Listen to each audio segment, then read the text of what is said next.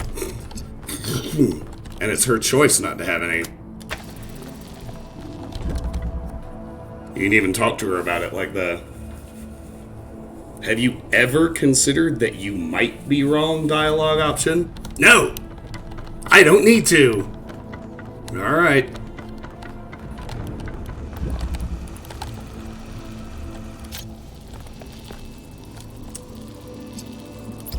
Alright, I need the blue to be farther in, but...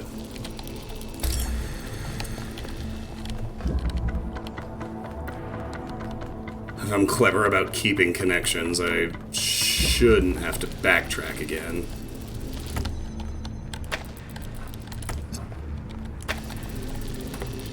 Yeah, there we go. Insert Karen. Fake news. Fake news. Sad.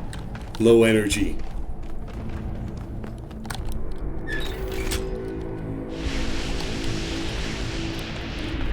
Good job, 1K. And what a fucking country I live in. One guy's financing a genocide and the other guy's Donald Trump. Fucking hate this place.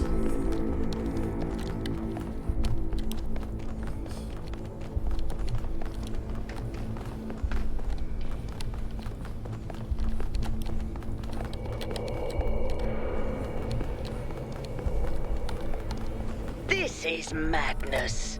Even the walls are bursting with power.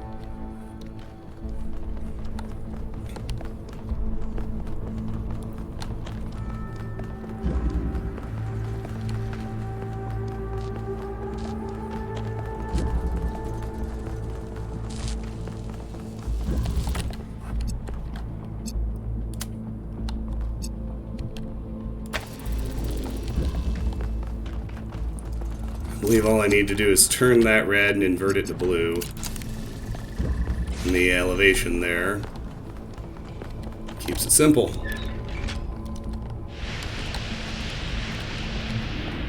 Well done.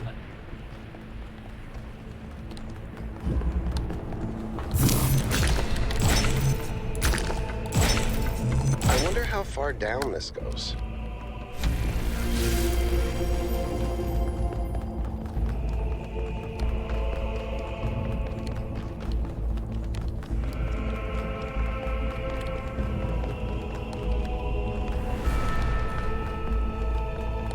Oh yeah, no, it's the whole supposedly enlightened West.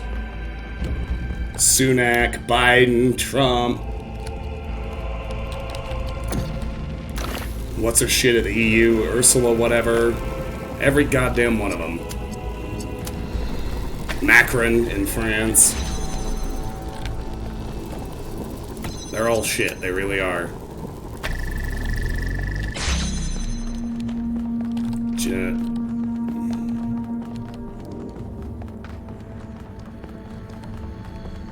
But Israel has to go to The Hague next week.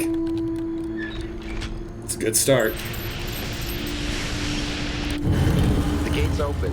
1K, if you want to, go ahead. I'll finish up scanning this. Alright, explore the area.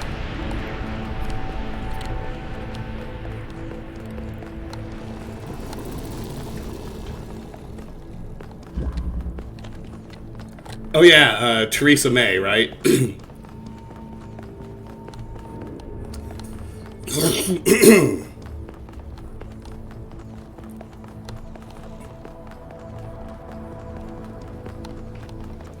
Alrighty, in we go. Oh, Liz Truss.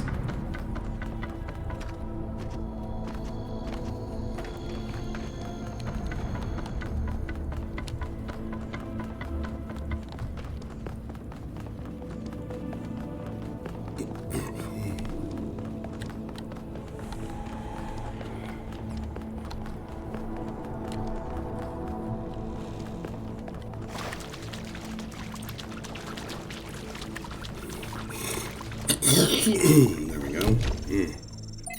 Alright, question. Okay, there's Hex. Let me pull up the translation. Alright. Name, I have a question. Author, Miranda. Location, Noema 3. From Miranda to... Yeah. I was doing some reading while the last trial was running, and I came across something I don't understand. There are a lot of references to ancient humans feeling that science is boring.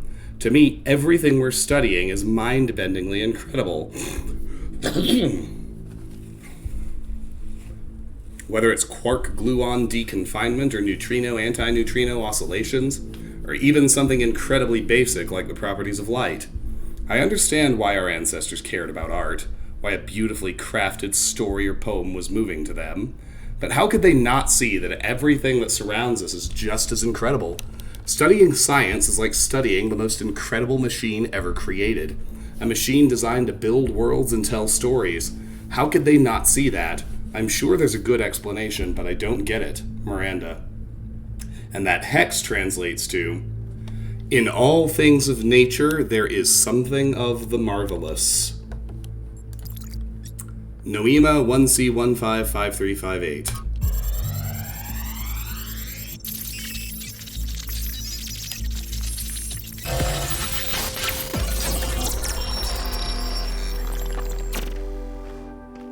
Mother? What are you thinking about, Mother? The Talos principle. Athena! You PogChamp! see, it has two applications. One is to the self. It means facing the truth even if it frightens us. Understanding that living beings are machines and we can't afford to lie to ourselves. But that's just the beginning. The second application is to the world. This one seems easier at first. It's less difficult to understand that the universe is a machine governed by laws. So we and the universe are the same. No, and that's the crucial part. We are conscious. Consciousness is rare, unlikely, but it's also the foundation of everything else. Without us, there can be no meaning. Without someone who perceives it, the beauty of the universe is pointless. But that shouldn't make us arrogant. No, in fact, it means we carry a tremendous responsibility. We are the light of the cosmos, and if we go out, there will be nothing but a cold, dark machine. Act 2, the human form divine. Now, current events are proving we still really don't have our shit together. Athena. The founder was here? She could still be here. What if this is why she left? All this. We have to look for her. I'm reading some pretty big energy spikes. I think we better scramble. But she could be right here, right behind the next door. I could turn around a corner and walk right into her. If she's really here, she'll still be here when we come back. But right now, safety needs to come first. Let's go, Byron. You're... Oh. Damn you, but you're right. Heading back. Board the VTOL. She said the thing. Title drop!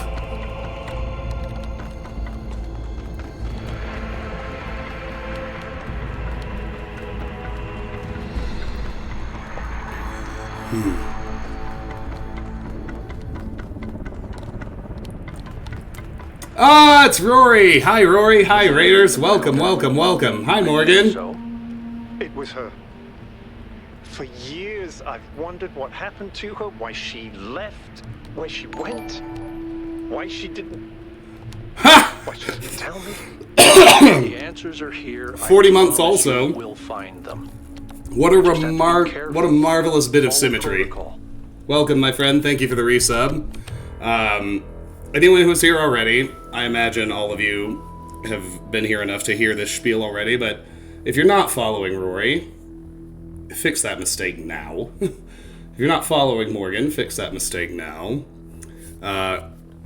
Morgan and Rory are on the same stream team. Morgan plays a lot of cozy games. She plays a lot of JRPGs. Just got her first sponsored stream from Genshin Impact. Congratulations on that, by the way. I don't think I've said that to you yet. Rory is basically as close to a clone of me as you'll ever see. We have very similar thinking on the sorts of games we like, the way we like to play games, deep dives into mechanics, figuring out how to break stuff, going real deep on design. And this past summer, we finally had the chance to meet in person, and we realized that we think very similarly about many other things as well. I like to say we share an ascended brain that's somewhere out there in the ether, because we think so similarly about most things. Welcome, thank you for the raid. How was the rest of your stream, my friend?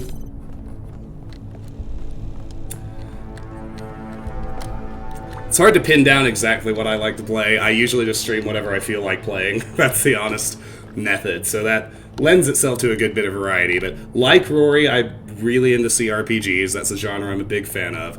I'm a huge fan of horror games, big fan of puzzle games, which is what I'm playing right now. This is the Talos Principle 2. In a year that was chock full of incredible video games, this is my personal game of the year. And the one difference between me and Rory is I usually also go... I can't believe the founder built this place. Well, hang on a second. Been here the whole time? We don't know that she actually built it. All we know for sure is that she was here at some point. Of course she built this. Who else would have the kind of vision necessary to accomplish something like this? The question is why? And why like this? Why recreate all these aspects of the simulation? What is she trying to tell us? It does seem like it might be a test. I can't imagine any other explanation. But why is it so broken? Or does it just appear to be broken so that we have to learn how to fix it? I hate this. Well, I know one thing for sure. Everyone in New Jerusalem is gonna go absolutely nuts. The only thing I was going to say is, the one difference between us is I go equally deep into lore and narrative as I do into mechanics. So if that's something you're into, you'll fit in well here. Welcome, thank you again for the raid, Rory. It's so good to see all of you. Hi, Obsidian. Welcome back. Good to see you again as well. How are you, my friend? So this is the one we couldn't get to before. Rust. Lord of the Files. Read 30 texts on terminals. 29 of 59. We're getting there. Thanks, Roy. Much appreciated. Alright. Name Ulysses. Author Alfred Tennyson. Location Noema 1. Excerpt F5358. How dull it is to pause, to make an end, to rust unburnished, not to shine in use. As though to breathe were life, life piled on life, were all too little, and of one to me little remains. But every hour is saved from that eternal silence, something more, a bringer of new things, and vile it were for some 3 suns to store and hoard myself, and this grey spirit yearning in desire, to follow knowledge like a sinking star, beyond the utmost bound of human thought.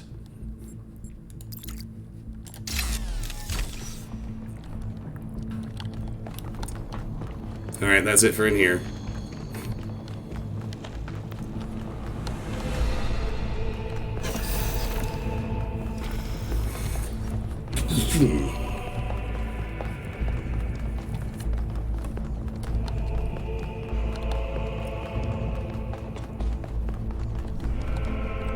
Out we go. All right, take us back to base camp, Yakut. Yes, sir.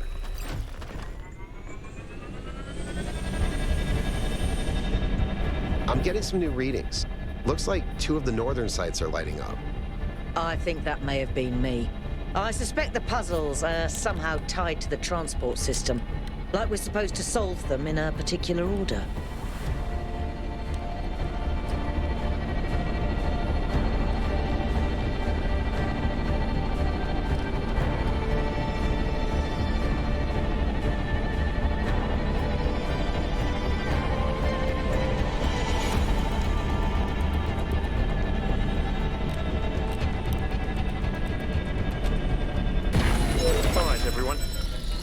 Objective is getting back into the megastructure.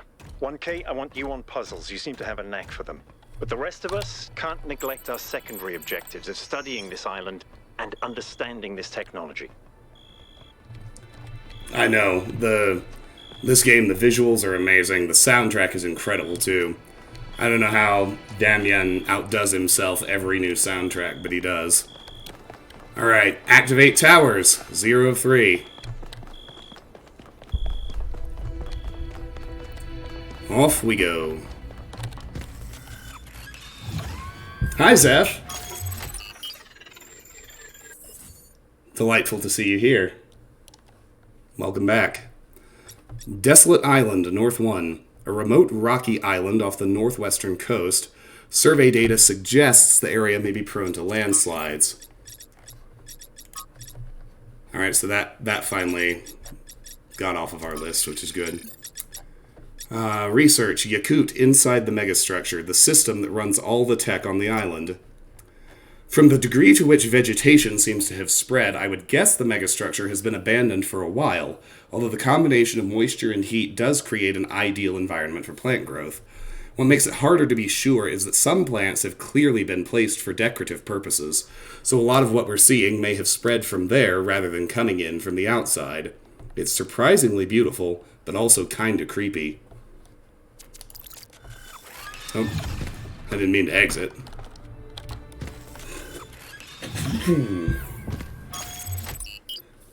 Haven't even heard of that game, Obsidian. Tell me more. Alright, travel to North 1. You should be headed towards an island off the northern coast. The terrain's pretty rough, so be careful. The island has another island. Yep. How irritating.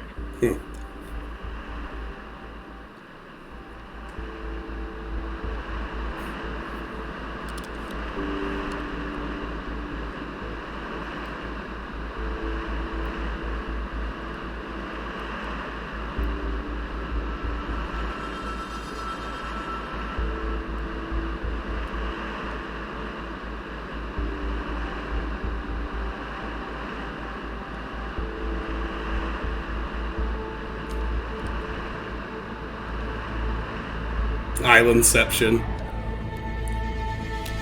Why do islands annoy Melville? It's never explained.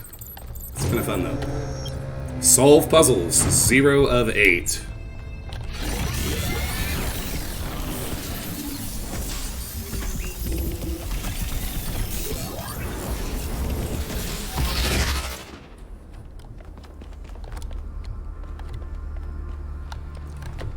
Thanks, Wisebot.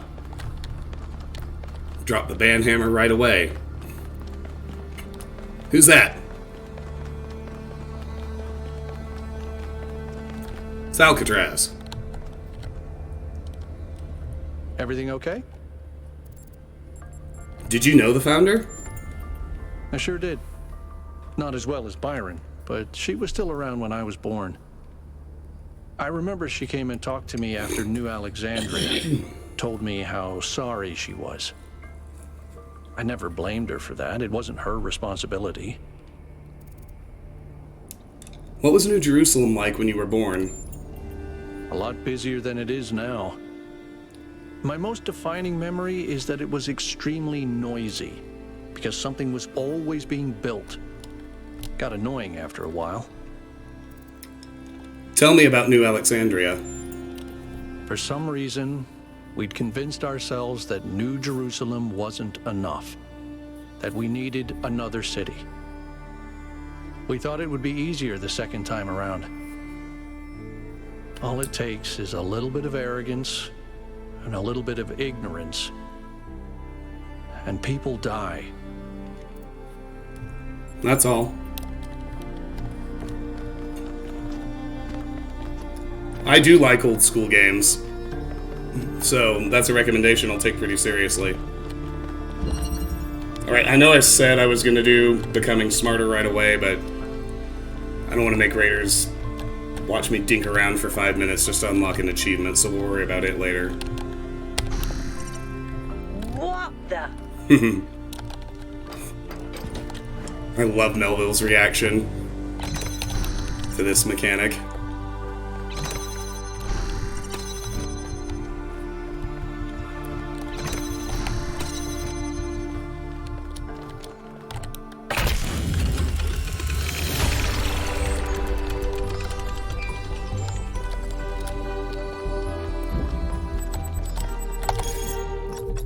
The Founder Megathread. Jeremy, please keep discussion of the alleged presence of the Founder at the site of the megastructure confined to this thread. Libestros. I'm still in shock. I wasn't even sure the Founder was still alive. Avis. Of course she is. And now that we have reached completion day, she has sent us her sacred messengers. Jacques. It could still be aliens pretending to be the Founder. Zagaran. It's not aliens, and if Prometheus and Pandora are her sacred messengers, why has one apparently chained the other? Thekla. The day of her return is imminent. Aurinia. So now you agree that Byron was right to want an expedition? In fact, it was the Founder's will all along? And when you said it would be wrong to even consider going to the island, you were acting against the Founder? Thekla. Your word games aren't going to help you when the Founder returns, Aurinia. Neve. It was wonderful to hear Athena's voice again, but with all the emotion inherent in this matter, we should be careful not to get swept away. We don't really understand anything yet. Skylar. I can't help but wonder, if Miranda is her daughter, was Athena trying to start a new civilization? Did she abandon New Jerusalem? It's conceivable. She was always a leader. Maybe she just wanted to experience something private. She would never abandon New Jerusalem. This is the one you need to pick if you want to keep all three mayoral achievement options open. It also happens to be my personal preference for this one. She was always a leader. Maybe she just wanted to experience something private.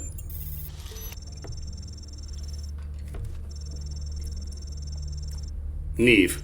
A valid point. She had enormous responsibilities from the very beginning, and while we were a family, she had too many burdens to ever have a private life of her own. Dossicles. I understand your point, but why leave Cornelius behind, then? Rodamne. That's none of our business. Dossicles. Fair enough. Who's that? It's Yakut. Miranda is the Founder's daughter. It's still kind of blowing my mind. She came all the way out here, left everything she had behind, and created a new life. Why do you think she did that? Because creating new life is beautiful. Perhaps she was lonely. I don't have a clue. To help her with her secret project. Because creating new life is beautiful. Miranda is certainly amazing, at least from what she sounds like. I can imagine that it must feel very special to be her parent. On the other hand, we're not like ancient humans. We're not born as babies. Would you have preferred to have a family? No, I prefer this for myself. Some guidance would have been nice. Byron sort of took me under his wing. That's true. He did, didn't he? He remembers what it's like to be part of a family. The first companions were everything to him. I wanted to ask you about something else. How are you feeling? I'm not sure, to be honest. This is all so surreal. Walking around here is so peaceful, but it's also, I don't know. One moment I feel inspired, the next, kind of creeped out. Why is the northern part of the island mostly underwater? Our ancestors relied heavily on fossil fuels for energy generation, which released a lot of carbon dioxide. This caused the atmosphere to trap more heat, which changed the planet's overall climate. The effect continued even after they were gone, and these low-lying areas were flooded. I've seen a lot of places like that. Oops-a-daisy. Fair enough, Zippy. I appreciate the lurk. Thank you so much, my friend. I feel like I'm just shouting into the void. I need as many people as possible to play this game. It's so good. And so is the original. I appreciate the lurk. Thank you, my friend. Did you ever meet the Founder? No, I never did. I would have loved to. Have you changed your mind about trying some puzzles? Nope. No is a complete sentence. What did you make of the megastructure's interior? You know, people throw around the word awesome a lot. I probably do it too, but I think what we saw in there is the proper meaning of the word. That's all. Alright. Let's do another puzzle. Platforms can be used to carry objects.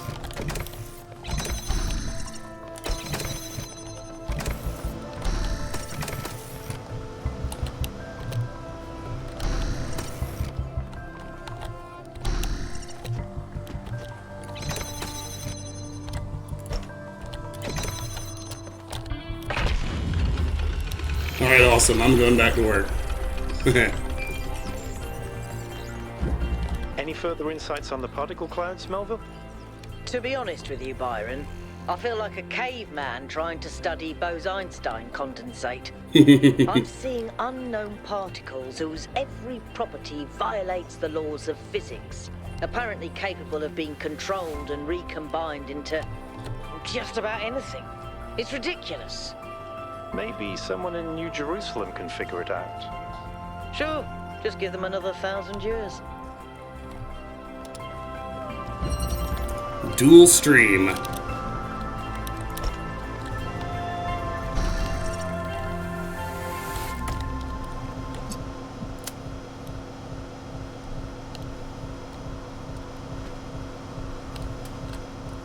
Come a little closer.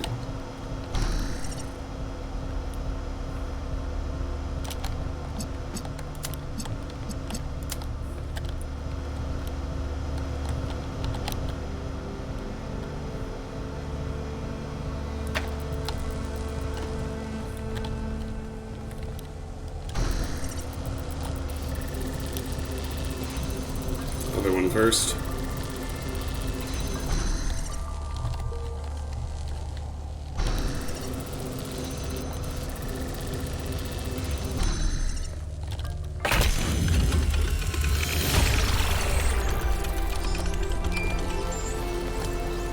What up, Melville?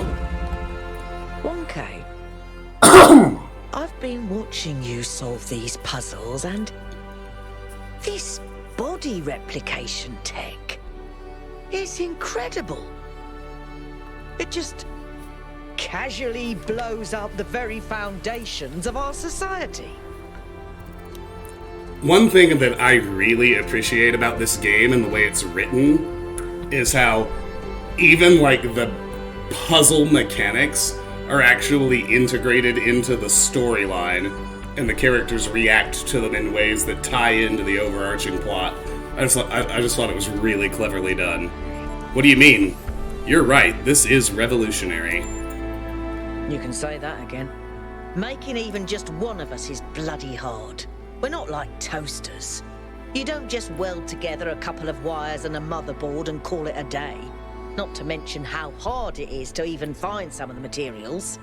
And this thing just, poof, new human. But the goal was to stop at 1,000, wasn't it? It was. Or was it?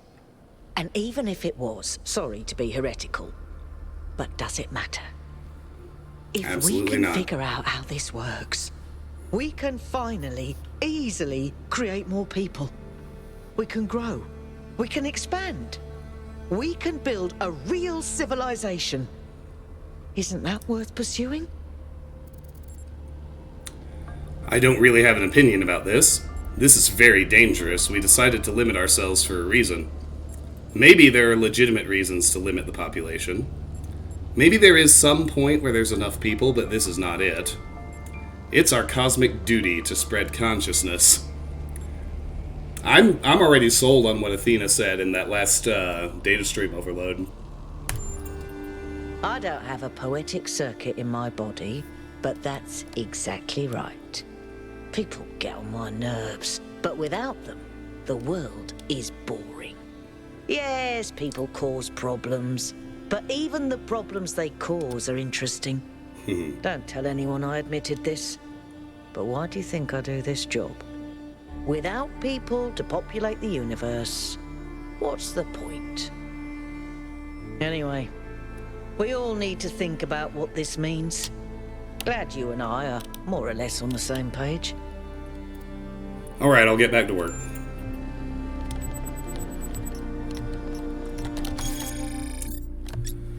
Oh. Melville, Minds and Bodies, experimenting with the mind transfer body replication tech. The founder appears to have developed a technology that prints new bodies using those particle clouds we're already familiar with. These bodies come with a protocol for instantly transferring the user's mind.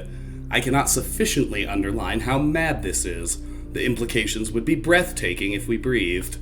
There seem to be a number of safeguards. So far, I've not been able to get this tech to work outside the puzzles. I did manage to sort of make sense of the mind transfer protocol, however, and I'm uploading all the data I've collected. It will need to be studied extensively before it can be used, but I can think of a lot of potential applications. What really grinds my gears, though, is how casually it's all deployed. It takes us ages to make a new body, and here there's a whole bunch of them doing no more than holding up platforms or standing on pressure plates. Is this all a joke? And I thought I saw Byron walk by. This body replication technology is proof of just how vital this expedition is. We may not know how it works and what its limitations are, but the technology itself isn't even what really matters. What matters is to expand our imagination, to realize that other futures are possible. I'm glad you see it that way too, 1K. After all, the world is better with you in it, isn't it? Yes. Oh, Melville's got more to say after all. Good. Yes? Did you ever meet the founder? Of course I did. She and Cornelius were both there when I was born. Neath was just starting to take over back then, and they were still showing her the ropes. What was the founder like? Busy. There was always another problem to solve. Did you know that she never upgraded her body? Always prioritized everyone else. That's the kind of work ethic I wish more people had. I agree. I think the obsession with work becomes self-destructive at some point. I agree, but there also needs to be space for other things in life. I suppose so. For me, living is doing. But I understand that other people have more varied needs. Do you ever crave companionship? I've never felt the need for a partner as such. I've met a lot of people who do. Athena and Cornelius, Atal and Damien, Sarabai and Hypatia. But that's not really for me. So far, at least. But I do have social needs like anyone. What I like is a pleasant buzz of humanity. Not too close, not too far. Something I can be part of without having it get in my face all the time. I love this track. Could these visions affect my mind? The data stream overloads? Yes, they could. There are safeguards to prevent that from happening, but these aren't exactly carefully controlled circumstances. It's hard to predict. Our brains are absurdly complicated, which is why it's so hard to make more of us. Why do you think the founder left New Jerusalem? Maybe she just got sick of things breaking all the time. So what exactly can these particle clouds do?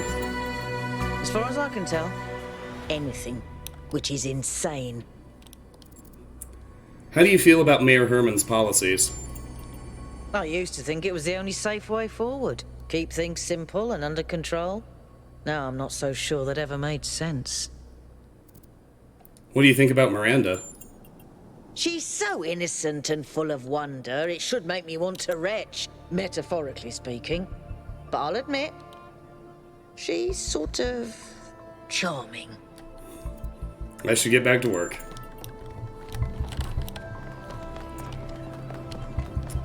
Alright, well, Byron's had a lot of time to walk a long way. Oh, but here he is. Not too far after all. Good. How can I help you? What if Athena left the island long ago? Then at least we may be able to find out what happened in New Jerusalem, why she came here. But I don't think she left the island. I think she's still here, waiting for us to make the right choices. I hope you're right. What makes you think that? I doubt she's still here. What if it's a hoax, someone faking her voice? I agree she has to be here. There's no rational reason to think so. What makes you think that? It's hard to articulate. There just seems to be so much intent here. There has to be a reason for all this. And Athena is the only reason that makes sense. Why do you believe that there should be more people? I love everything he's about to say. I think every single human being is completely unique, and every instance of consciousness is a miracle. The more of us there are, the more alive the universe is. And the more we all interact with each other, the more complex the life of the universe becomes. So I believe that people are a fundamental good. I don't believe we're all flawless, but I think every one of us matters precisely because nothing else does. Tell me a joke. Okay? How many robots does it take to change a light bulb? I don't know. How many? Replacing a light bulb is a waste of resources, and the founder would be outraged. That's hilarious. That's not bad. That's terrible. It's not bad. Herman didn't seem to think so. Do you think the megastructure technology could be misused? Could be? Yes, of course. All technology has the potential to be misused. From fire and the wheel to whatever makes these particle clouds. Yep. But that doesn't mean it has to be. Does your faith in humanity ever waver? In the principle of it, no. It's not just that I believe humanity is fundamentally good, although I do. It's that I think sentience is the foundation of everything else. What's the point of stars and galaxies, of hills and forests, without someone to perceive them? But my faith that we can actually grow up, that we can break out of these loops and take control of our destiny, that's something I struggle with every single day. How did Mayor Hermanubis get elected? Honestly, I think he makes people feel safe. The world beyond our walls is frightening. Human history is full of failures and disasters. It's easy to look at that and recoil. Herman offers a vision of the future that feels contained, manageable. Is that so bad? It's a fantasy, a return to a golden age that never existed. It's a fantasy, life will always be a struggle. But what do we sacrifice to gain that safety? Precisely. Our curiosity, our creativity, our ability to grow. Everything that made us who we are. To me, that's not worth it. Oh, what's up, River? River has decided to treat you all to the song of her people.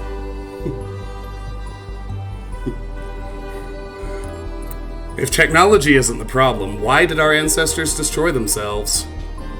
This is another really solid one.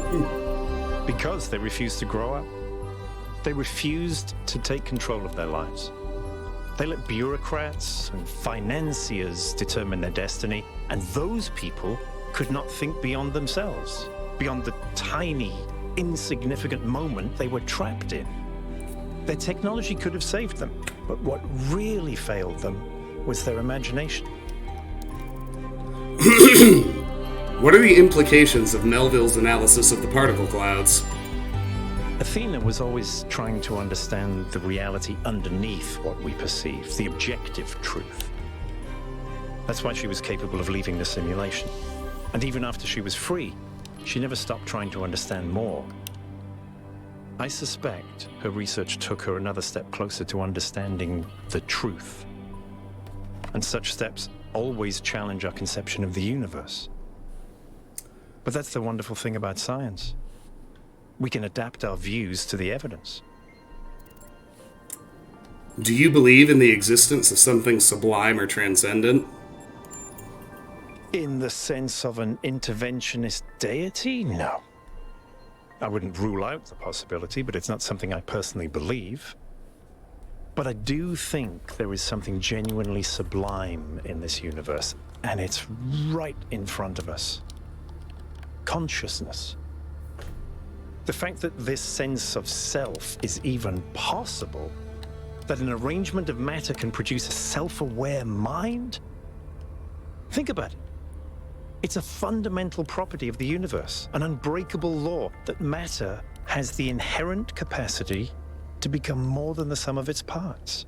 That is the definition of transcendence. Yeah. Yes, absolutely. Gordita, hi. You've been saving it, haven't you? Well, I highly recommend. I mean, you can lurk if you want to. I'd appreciate that, but don't you dare watch. It is a sublime experience. The game is so good. Awesome. Keep at it. Yeah, if you want to lurk, that's great. Thank you very much, but get the hell out of here till you play the game. I noticed that Miranda called Athena her mother. Steven, hello! Happy New Year to you! She did, yes. Is that usual? Some people in New Jerusalem choose to live in family units, although usually that involves marriage or equivalent ceremonies, not having children. You could say that Athena was a kind of mother to us, and Cornelius a kind of father, but it's not quite the same. Thanks, that's all.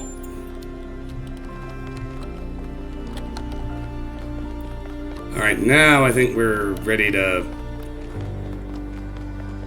Yeah, we talked to all 4 of our people, didn't we? So, let's get moving. Hey! Look at that.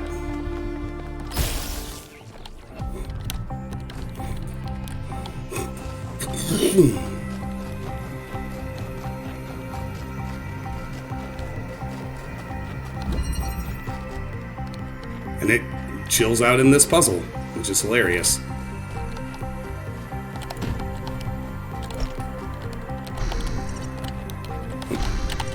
Need you closer. There we go.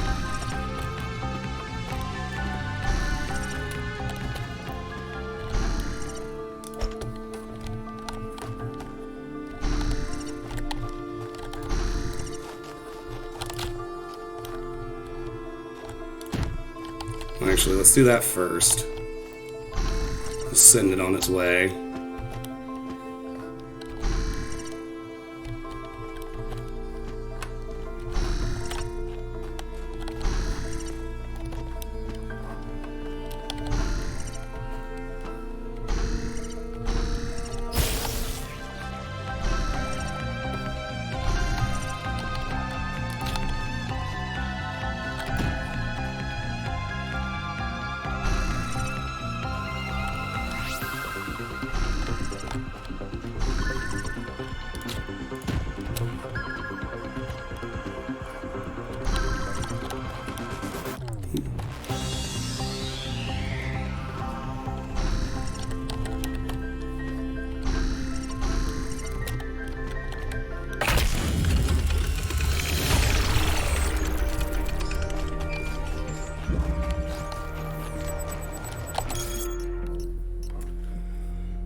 Excuse me. Body replication. Dossicles. The technology discovered by the expedition changes everything. Every argument about how hard it is to get access to the resources necessary to create more of us goes out the window. We can create more people. 1K doesn't have to be the last. And it would be easy. Are we really going to give up just because of the goal? Elwyn. Energy doesn't just come from nowhere. We have no idea what the real cost behind this technology is. Avis. Besides, the goal is an ideal, not just a limit we ran into by accident. It is the will of the founder. Zagaran, yeah, right. Elwyn, it's not necessary to share a personal belief in the founder to understand the value of the goal. It's clear to all but the most radical that humanity needs limits, for its own sake and for the sake of the planet. Damien, you say that as if it was self-evident. It's not. You're smuggling a whole host of misanthropic ideas into the conversation under the disguise of reasonableness. Your premises are completely rotten, Elwyn. I believe the results of human history speak for themselves, and I find it shocking that anyone would disagree with something so obvious. Zagaran, shocking that anyone would value human beings and think that maybe our ancestors could have solved their problems using their brains instead of preaching misery for all? That maybe there is some fucking point in blaming other factors beyond technology and growth? Like, I don't know, people in positions of authority preaching their self-important bullshit morality instead of trying to solve ordinary people's problems? Elwyn, authority? I'm just an academic. Damien, that's completely disingenuous and you know it. Your clique has the mayor's ear. Elwyn, clique? I assure you there's no such thing. Jeremy, this conversation is getting out of hand. If you can't behave, I'm shutting this thread down. These conversations are necessary. They should not be banned. This conversation is irritating but should be allowed as a matter of principle. Just take it to private. It would be best to close this thread until everyone calms down. These conversations are necessary. They should not be banned. Damien, thank you, 1K. New Jerusalem is a democracy, and without free speech, democracy is a sham. Jeremy, a lovely sentiment, but you should try moderating this forum and see what it's like.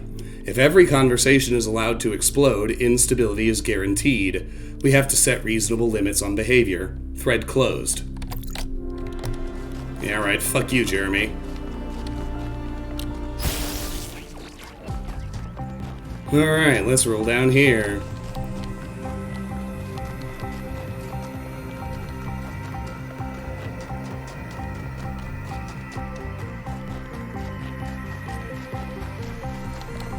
Start with puzzle 5. The Gift.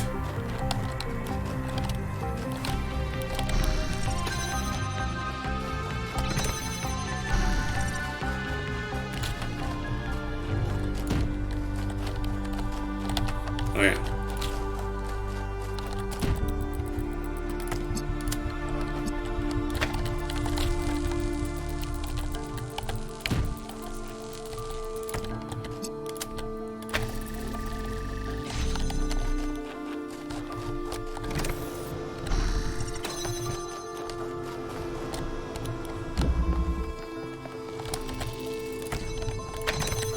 Boom. I hate solving puzzles myself, but watching you solve them is kind of fun. Well, thank you, Yakut. Steven, I'm so glad to hear that. I am on a crusade to get as many people as possible to play these games. I mean, between the two of them, like both of them, when I played Talos 1 and then again when I played Talos 2, they both, like, it's not, you know, it's not that the philosophy is all that deep compared to, like, going and actually reading philosophy firsthand, but it's just the way they synergize the writing and the ideas with the gameplay there's something about the package that just gets you invested in thinking about the ideas. And in both instances, just playing through the games, really engaging with the ideas that were presented and thinking about them, like, they changed the way I think about the world, they changed the way I think about myself and my relationship to the world, they changed some of my thinking on what it means to be a good person. Like, both games are just really, really profound human experiences to me, on top of being incredibly well put together video games. Yakut, spectacular. These structures are just so impressive. I don't really understand what possible function this structure could have, but it's really, really impressive. Hold on, could that be its function? Just to be impressive?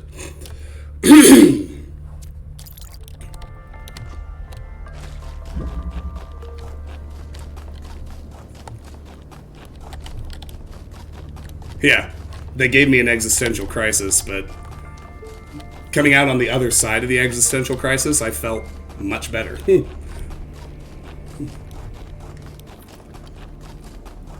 I believe Stratton is down here, if memory serves. Yeah, here he is.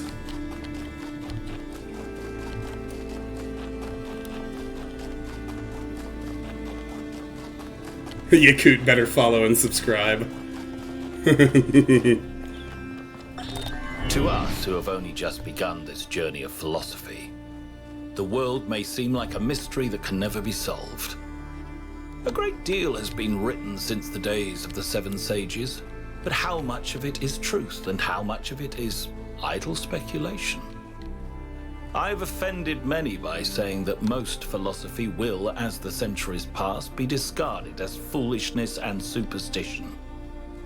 But it is a truth only philosophers fail to see. And yet we cannot abandon reason and conclude that we cannot know anything. Rather, we must accept that the journey towards understanding will be long, and our task is to build a foundation for those who will one day arrive at its destination. Good on you, Stratton. That's exactly right.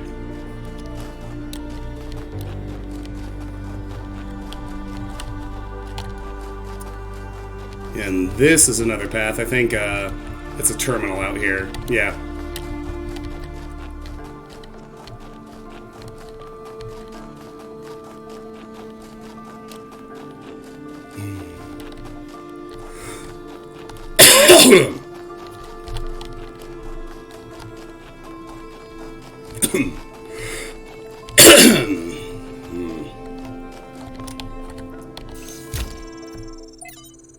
Live through Seer 4. There's a certain feeling these games give. Peace and questioning are an interesting combination. Yeah, I agree. Like, it's... At least, I don't know, it's a weird combination of feeling, like, incredibly tranquil and incredibly challenged at the same time. As we continue exploring the cold northern reaches of the island, the contrast between the harshness of this place and the softness of New Jerusalem becomes more and more pronounced. There is a kind of madness in what we are doing, going to a place that is so hostile to our existence. That does not mean there is nothing to love here. There is, in fact, a great beauty, but it is a hateful beauty. A beauty you can only love because there are places that are not like this. And yet, it is precisely this hateful beauty that the people of New Jerusalem fail to see, and so cannot understand their own blessings.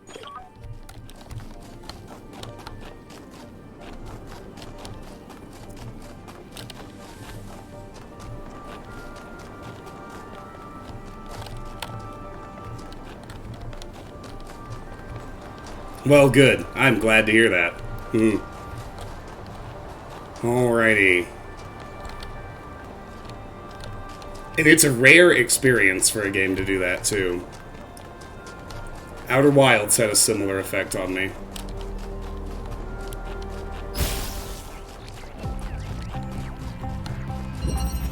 Passing through. Oh yeah, I remember this one. Took me forever to catch the trick to this one on my first time.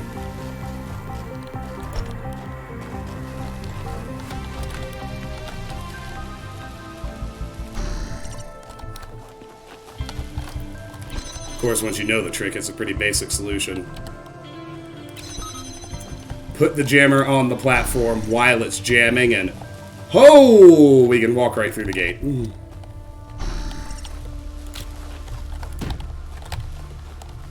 Where is it? Where'd you go, dude? There we go.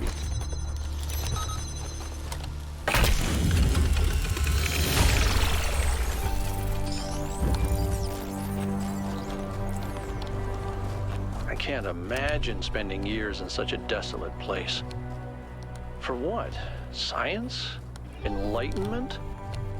I'd much rather be back home in New Jerusalem. I think it's beautiful in its own way. But I don't understand how our ancestors could survive here. They were so fragile. Imagine getting stuck out here in the cold. I wonder if there are wolves. Huh. It's kind of a miracle biological humans lasted as long as they did. Probably true. So I'm cheating a little bit just to avoid backtracking. This is part of a Sphinx riddle. Use these to create the letter C. Hit the sprite again.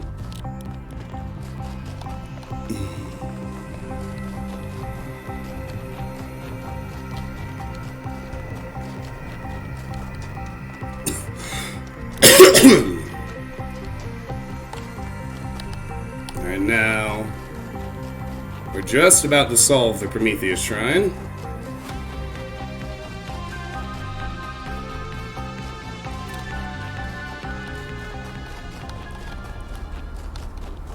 Follow the sprite down here, and you can see it up there. We're at the end of this particular line, which is good.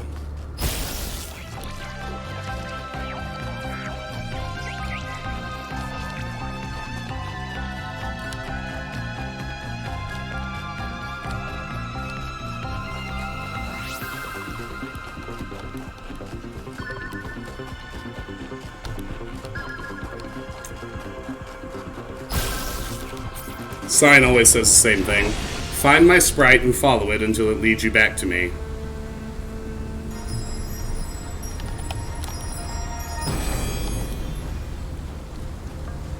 We cannot return to the past, but the future can redeem all that has happened. Yeah, I agree. I keep saying it, and for me, this goes all the way back to the first Serious Sam. But Damian Mravenok, I have no idea if I'm pronouncing that close to correct. It's my best attempt. But he's a phenomenal composer, and every new soundtrack he does, he just keeps outdoing himself. I think he's incredible at his craft.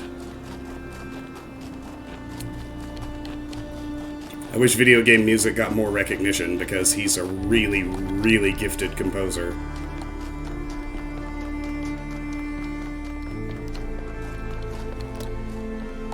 Here we go. Terminal. On Cornelius. Author error. Location Therial EXD2. From the personal reminiscences of Mitku 166. There are some people whose true importance you just don't notice at first. People who quietly hold things together without making a big deal of it. That's what Cornelius was. Always by Athena's side, he calmly and carefully helped us all stay on track, reminding us of our shared humanity and the values that had brought us this far. I cannot imagine how painful it must have been when Athena left him behind. When he went on his so-called research expedition, most people thought he went looking for her. To be honest, I thought he might never come back, and I was surprised when he finally did. I still don't understand how she could leave him. They seemed to love each other so deeply. After he returned, Cornelius was different. He founded the Museum of the Simulation and very rarely left its premises.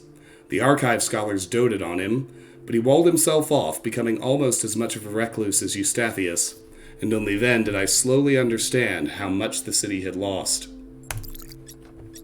Blake. Name 5358, author William Blake. God appears and God is light to those poor souls who dwell in night, but does a human form display to those who dwell in realms of day. And some kind soul has translated the hex for us. Let me grab that translation. Blake says... I'm sorry, not Blake. The hex says, in the end, love is all we have, but if we love another being, we must, through them, love humanity itself. Prime Mover. Name the Prime Mover, author Eustathius. Excerpted from Considerations by Eustathius, 2. While it is hard from our vantage point to fully believe in any of the ancient religions, I must admit that I have come to believe in the existence of a prime mover. Not a designer as such, certainly not an interventionist god, but some force that set the universe itself into motion. I do not know if it is possible for us to ever truly understand this being, since it must by definition exist outside our understanding of reality, but I do believe that it exists. Does it look upon us with love? Are we entertainment, perhaps? Does it preserve some memory of us when we die? All of this I cannot answer. But I do not disbelieve those who honestly speak of having experienced some manner of brief communion with this entity. It's simply too common an experience in human history to easily discount. As the motion of the universe proceeds from the Big Bang, so whatever force animates us, whatever constitutes the true foundation of consciousness, proceeds from the prime mover. Miranda, what do you think about this, Mother? Athena. I don't believe in any kind of prime mover, but I thought you should read it because Eustathius is an intelligent person, and he came to this conclusion after a great deal of thought. It's important to respectfully consider points of view we don't agree with. Give me about 20 seconds. I just need to grab a water. I've gotten thirsty.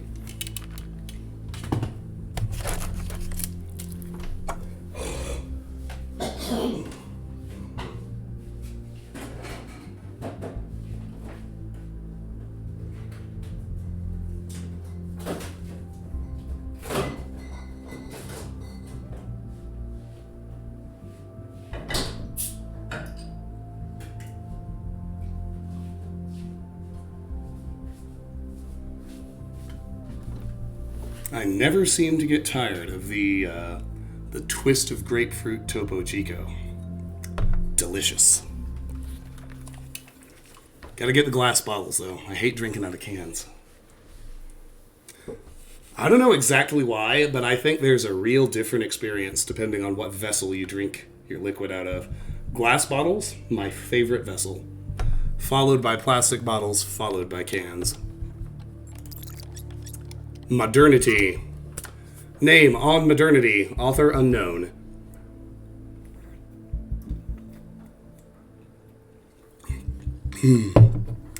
From the Book of Annotated Internet Comments by Eustathius, 2. If modernity is so great, why is everyone so fundamentally disappointed with the world?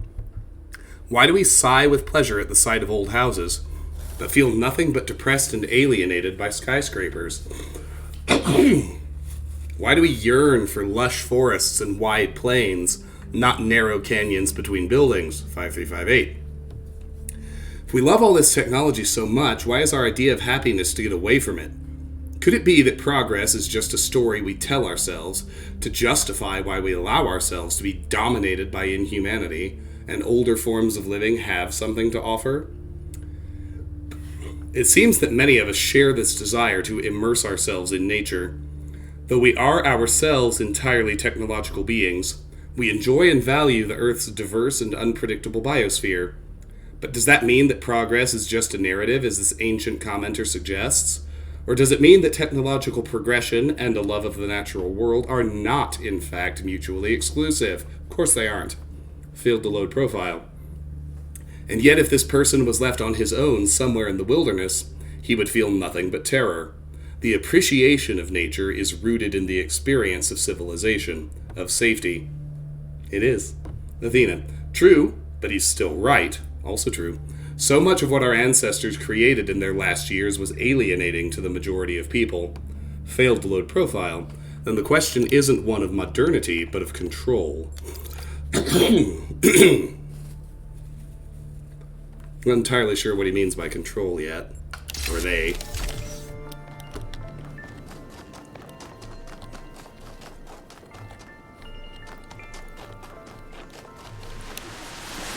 Yo! If we believe that life is inherently valuable, if we think that other species are worth preserving, and we recognize that most of the universe is barren, then it follows that we have a duty not only to defend life, but to spread it. If life is the most valuable thing in the universe, then perhaps, in a sense, the cosmos itself is depending on us to do this. Like birds carrying seeds to uninhabited islands, Maybe that's our role in the galactic ecology. Can't remember. No, 6 is not. 6 is not one of the 3 for this area's Sphinx Riddle. Yeah, it's 7 and the other boss puzzle. I remember now. Puzzle 6. 2-body problem.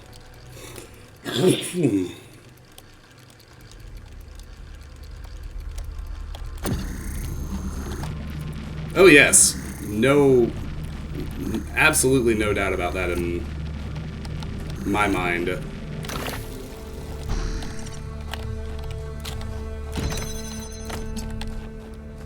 I mean, you really do have to engage with it, I'll say that. You know, I'm constantly looking for streamers or YouTube playthroughs of, you know, folks who are playing the Talos games. And I mean, I get downright furious when someone is playing this game and they, like, ignore the storyline, don't engage with the ideas. It's like, oh, what's all this story nonsense? Get me to the puzzles. I'm like, what the fuck is wrong with you? But I get it, you know, thinking about this stuff is actually really challenging, which is why most people don't do it in their day-to-day lives, and when you really engage with a game like this, for a lot of people, honestly, myself included, it can be the first time you really have done deep thinking about these kind of ideas. And it's difficult to do. It's not always pleasant. So I do understand that, but I think people who refuse to engage with the game's ideas and the questions it asks are doing themselves a really profound disservice.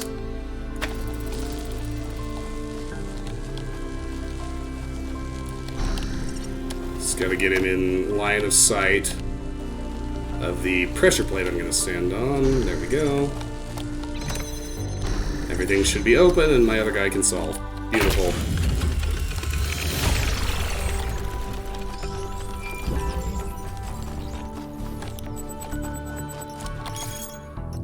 Private message. Linux in introduction. Linux 587. 1K Linux here. It seems we share a mutual acquaintance. Doge thinks we could work well together. Given the careful analysis you shared with us in the city, I tend to agree. Yes, I was interested to meet you. What is all this about?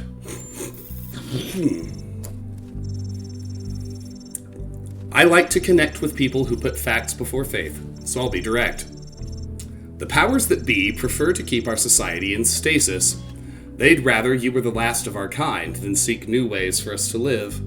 They'd rather avoid the big questions than reveal answers they may not like. Well, this is kind of on point to what we were just talking about, isn't it?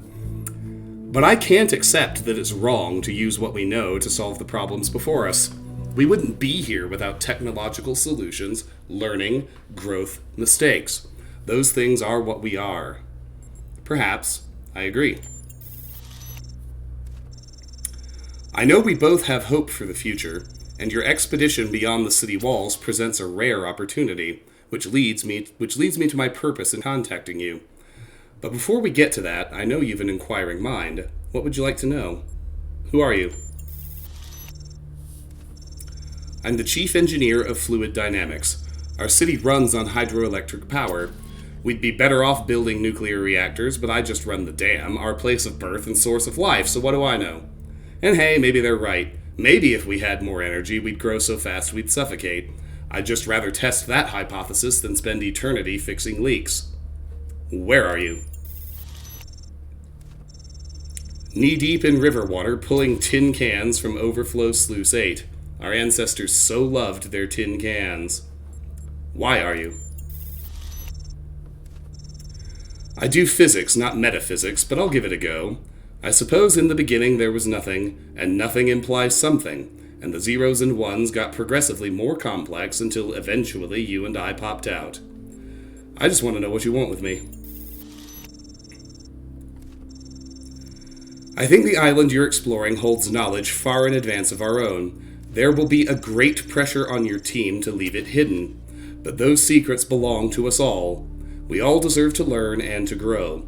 I just want you to approach your work using the scientific outlook you've been programmed with. Ask questions. Be open to answers which challenge your assumptions. Yeah, I know, Lone Wonder. Had to get to 200 because I wanted my nuka grenades. And above all, if what you find has consequences for us all, you mustn't keep it to yourself. There's nothing new I can share at this time. That would be a lie. We already encountered advanced technologies. I know. Byron and I have been anticipating this opportunity for some time. I'm certain you're going to find more. I wish in return I could share everything I know with you now, but that time will come. For now, I need to ask that you keep our relationship between us. The dynamics in New Jerusalem are complex enough. So what do you think? Are you willing to work with me? No, I'm not comfortable with this. Yes, let's do this. Excellent. Well, usually there's a bit more of a ceremony when someone new joins the cause.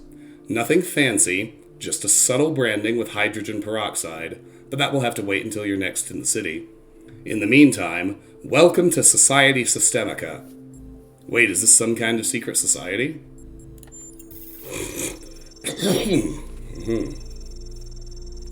I'd say it's more of a special interest working group. Nothing is more important to science than transparency, and at the same time, we don't always have the luxury of ignoring social realities, which sometimes demand discretion. Which is to say, I can't exactly refute your suggestion, but I'd certainly discourage it. Is there a secret handshake? Well, yes, now that you mention it, though it's actually a randomly generated code phrase, 44 laughing lullabies. Are there others? Other members of Systemica, or other groups like ours? To be fair, I can't tell you as much about either as I'd like, but reason would suggest that you and I are not unique in this world. Are there rules? You'd think so, but we largely depend on shared ideals. There may be no specific rule set, but I trust that we all know an error when we see one. Thank you. Let's stay in touch.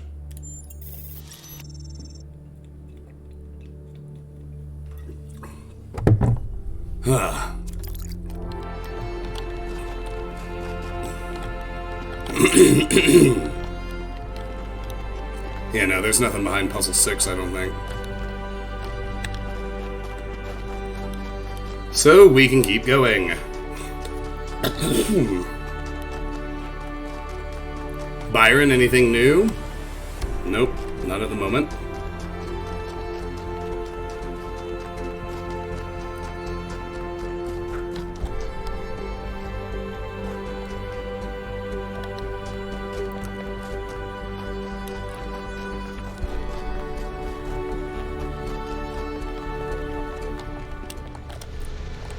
You know what? One thing I really like. If you pay attention to them talking to each other on Twitter, Jonathan Blow and the developers of this game have a really good relationship with each other. He was really like cheerleading them when this game came out and everything. And of course, the big lasers that fire on the pyramid are a very direct homage to The Witness. And the one character named Thekla is, of course, named after Jonathan's dev studio. I think the Talos games are better than Jonathan Blow's games, but I really like his games. Really like them. I think they're fantastic. Alright, let's see what's on this one. From Quentin to Athena. This one has hex. Name, archived message. Dear Founder, I never got to know you. People tell all these stories about you, and I don't know what to believe. Some people say to ask Cornelius. Others say Cornelius is too blinded by grief. Some say Byron stands for the truth. Others say he's a fanatic and a radical, and we should listen to the mayor. There doesn't seem to be a way of getting a straight answer. Why did you abandon us to this chaos? Why can't you just come back and sort it out? If you are reading these messages, don't you care? Quentin, 852. And the hex translates to... Now, this is interesting. It is better to hide the truth, creature of clay, than to let it fall into the wrong hands. So that's Pandora speaking directly to us through this terminal, through the hex, which is wild. From Rodamni to Athena. Dear Founder, thank you for everything you did for us. I am grateful for the life that I have, which would not exist without you. I hope wherever you are now, you are at peace. Rodamni 727.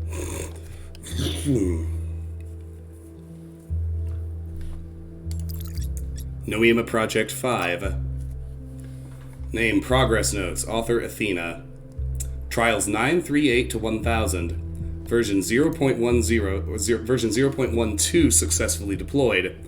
New labs established to avoid interference. First successful duplication of advanced machinery. Trials 1001 to 1308. Data collection and analysis. Translation Groping in the Dark. Trial 1309. But QFT fails to account for this. Must rerun trials 1212 to 1294. Maybe God was just trying to make an apple pie from scratch. I replay it every so often too, Wykar. It's like playing The Witness just the entire time. I never really feel philosophically challenged like I do in this game, which is ultimately why I put these games above it. But when I'm playing through The Witness, I kind of feel like my brain is just getting a massage. And the hex on this one translates to, where man is not, nature is barren. To create a little flower is the labor of ages. Lux V5.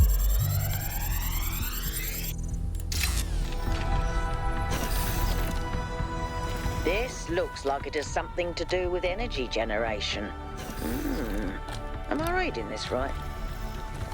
Here's another one. From Belzerzan. To Athena, O great and sacred founder, I believe I have discovered the truth that our so-called leaders have hidden from us. This absurd and sacrilegious goal they have us working towards, this hubristic completion day foolishness, was never your true intent. Even this abomination of a city that calls itself New Jerusalem is a deception. Why would you want us to return to the sinful ways of our ancestors, strangling the living soil with steel and concrete? No, it was when you and the first companions lived humbly amongst the splendors of Gaia, having no need for all this wasteful ostentation inherited from your weak and decadent ancestors, that you showed us the true path. After all, why would the progenitor have given us such hardy bodies, if she had intended for us to live in unearned luxury? From the very first, we were built to be free from pride and material excess. Excuse me, sorry. Your teachings have been obscured and perverted by ideologues, worst of all by the traitor Byron, who once was like a son to you. But you should know that there are still those of us who remember the truth, and await the blessed day of your return, when surely justice will be meted out, and humanity will finally return to its intended path. Hallowed be your name, Belzerzan 943. Religious wackos. The Shutdown. I love this one, and I feel it. I feel this one just deeply. Deeply. I feel this. Name The Shutdown, author Olufemi Kaneda. We assembled on the vast green lawn outside as the reactors began to slowly wind down. The workers were solemn. The activists who had fought against the decommissioning seemed crushed. There was supposed to be a speech, but the spokeswoman had lost her notes. Outside, the protesters cheered. My eyes were drawn to the discarded anti-shutdown banners endlessly reciting the facts. The statistics on mortality per trillion kilowatt hours, lowest of all energy sources. The lifespan of a reactor, 70 more years in our case. Minimal land footprint, almost zero emissions, no intermittency. It became a jumble of words, a litany, almost a kind of glossolalia. As far as the protesters outside were concerned, it might as well be an alien tongue. One thing was clear to them, and that was enough. The technology inside this compound was deeply, inherently wrong. It was a sin. I could not help but think of that moment on August 6th, 1945, when the sky erupted above Shima Hospital. My imagination could never fully encompass it. How do you imagine more than 70,000 people annihilated in an instant? An ancestor of mine was in that hospital. He went from being a doctor, a husband, a father, a pacifist stuck in a terrible war, to being a pile of bleached bones covered in rubble. All in a single second. Not by accident, but because of a choice someone made. Not because of a reactor, but because of a bomb. Just 2 days earlier, contradicting his campaign promises, the Prime Minister had suggested that the use of tactical nuclear weapons would be an acceptable risk if the conflict continued. Very few seemed to find this particularly shocking or outrageous. They were afraid of reactors, but not of bombs. The spokeswoman gave up on finding her notes. It was starting to rain and people were walking away. She grabbed the microphone. "By the time you regret this, it'll be too late," she said. "But honestly, I don't know if I care anymore. Maybe you had it coming." Maybe we do. Miranda, the spokeswoman sounds so bitter. The protesters didn't mean any harm. From their perspective, they were doing good. Athena, people always think they're doing good when they get collectively outraged. That doesn't make them right. Failed to load profile. Collective action can change the world when it's deliberate and based in reason, but it can also become a mental trap or a societal pressure valve. Cliché. Name the thought-terminating cliché. Author 5358. From Error to Miranda. As you continue your reading, there's a useful concept that I would like you to keep in mind. The thought-terminating cliché. This is a type of phrase, often a slogan or a saying, which sounds meaningful, but is real. Oh, sorry, I forgot about the hex. The hex said, and this is, just like the Pandora one, this is Prometheus speaking directly to us. "The flame will not harm you, son of man, if you wield it wisely." Thanks, I did forget about the hex. But it's really intended to make you stop thinking.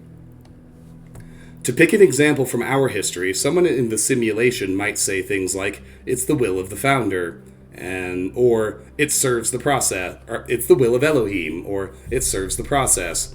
And that would be that. Case closed. Who knows how many iterations never advanced further because they just stopped thinking at that point. Do note, however, that a thought-terminating cliché is not the same as a lie.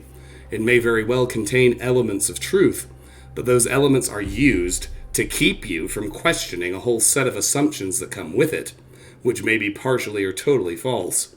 This often takes the form of appealing to something you care about. We must protect X, where X is a nation, a philosophy, public order, or even the planet itself. But while you may agree with that element, all kinds of assumptions may be included about how to protect something, or who to protect it from, or what the end goal of protecting it is. If you stop there just because you agree with the surface-level statement, the results may be the opposite of everything you wanted. Like those who chose to serve Elohim, and in so doing prevented him from achieving his true purpose.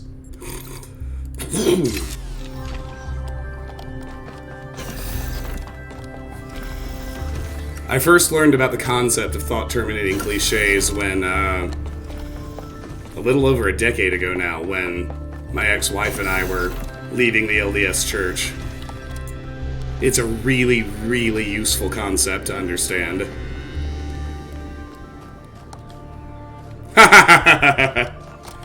I refuse to call it X. I just flat out refuse. It is and always will be Twitter as far as I'm concerned. Alright, now, this is an interesting problem. Routinely, I've run into the bug more than once. If I try to talk to someone on this map, out here off of the structures, I usually clip through the ground and have to reset the game. So, I'm going to skip talking to Alcatraz for now. I'm going to save it until he's back in the big tower structure, and I think I can safely talk to him there. So here is the gold puzzle for this area. And here's the other piece of it. So we have to solve all 10 puzzles in each of the 12 areas to get these lights going. And what this shows us is we have to complete all 4 visits to the megastructure as well before the Golden Gates finally open.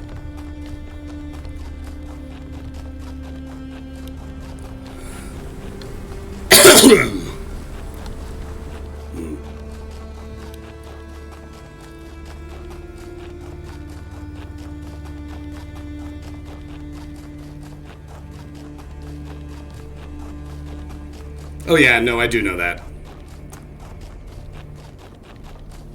But I'd rather not reset his and my position. I'll just go do a couple of other things, and then he's walking back to the structure right now, and I'm always able to safely speak to people there. Took a while, but here's the first Prometheus spark for this zone. There are no ancient human artifacts to find here. They never spawn on this map. To my knowledge, anyway. I think it's the only map where that's the case. No, I don't think anything ever spawns here or in West 3. Every other map will have at least one.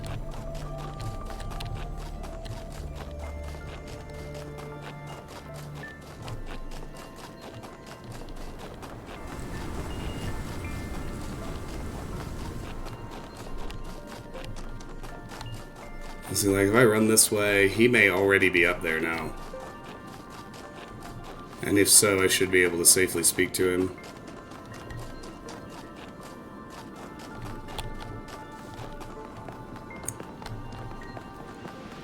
Yep, he's made his loop.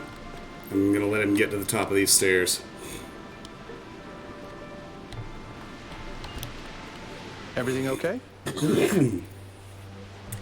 What do you think about the body replication tech? It seems like something that could very quickly get out of control.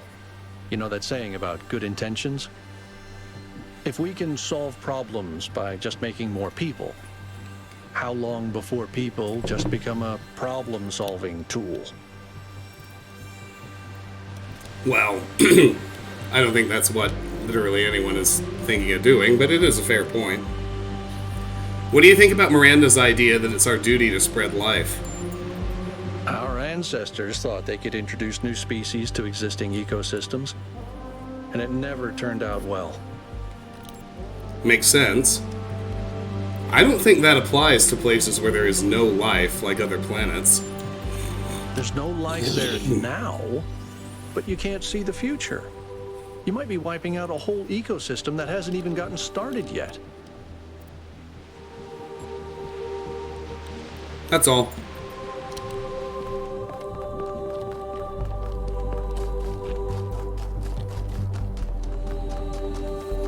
Alright, now we can roll up here. Start with puzzle 7.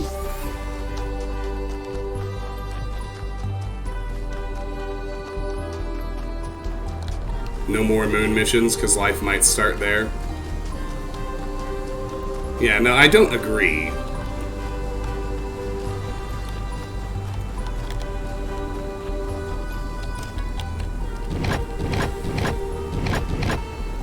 This one's the letter T. The Sphinx is right there. I'm going to run up to it in a minute, but... we'll do puzzle 7 first. Redshift.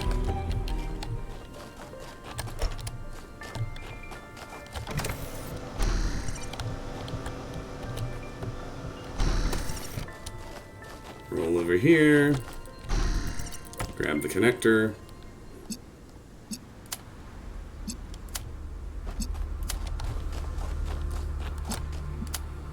Connect it to all 4 things at once.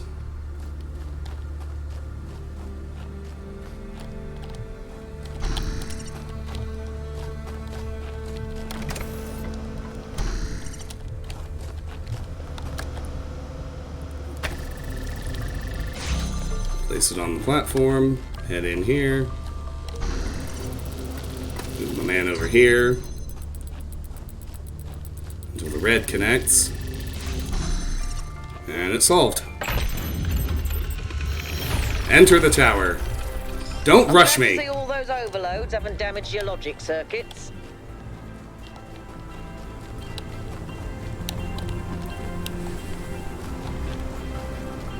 No puzzle left unsolved.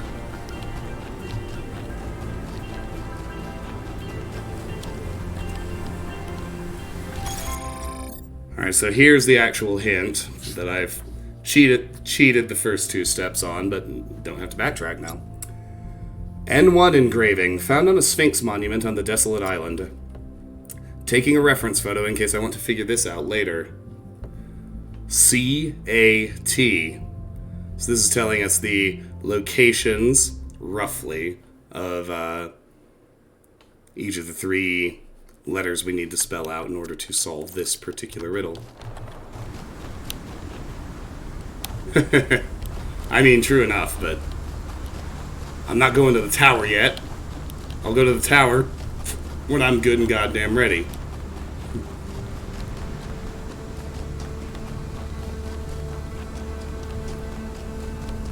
Still haven't heard from our boy Trevor. His terminal's down here.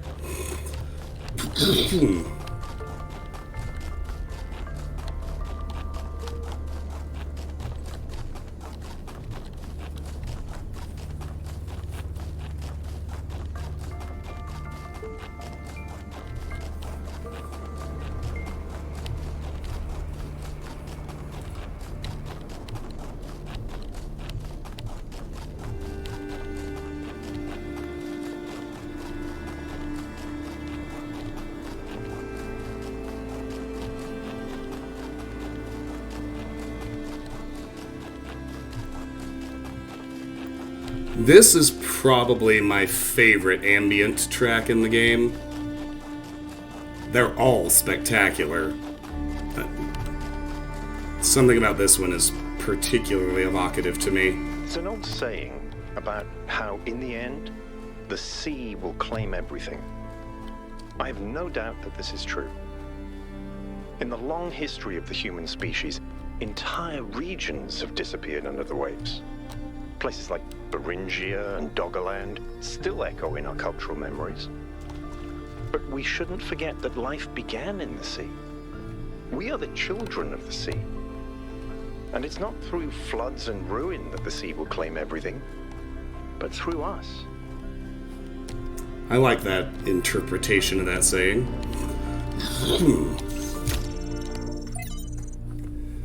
Chernyshevsky 11.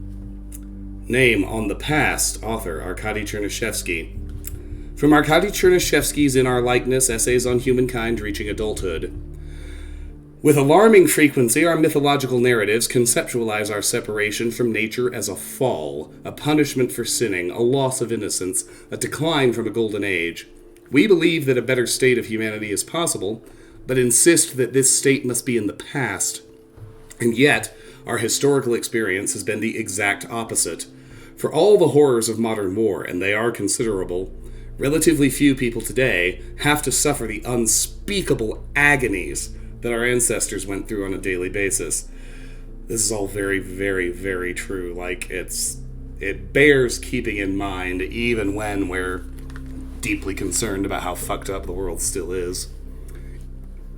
It is doubly ironic that we place our golden ages in the past, but very rarely ever consider what life was actually like for the people whose genes we carry.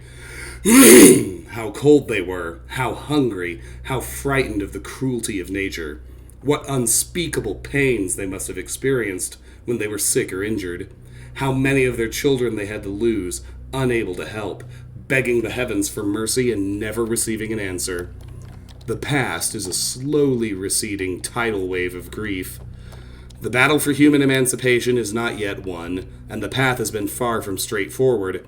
And yet, in but a few thousand years, we have eliminated a great deal of suffering that before must have seemed unavoidable and eternal.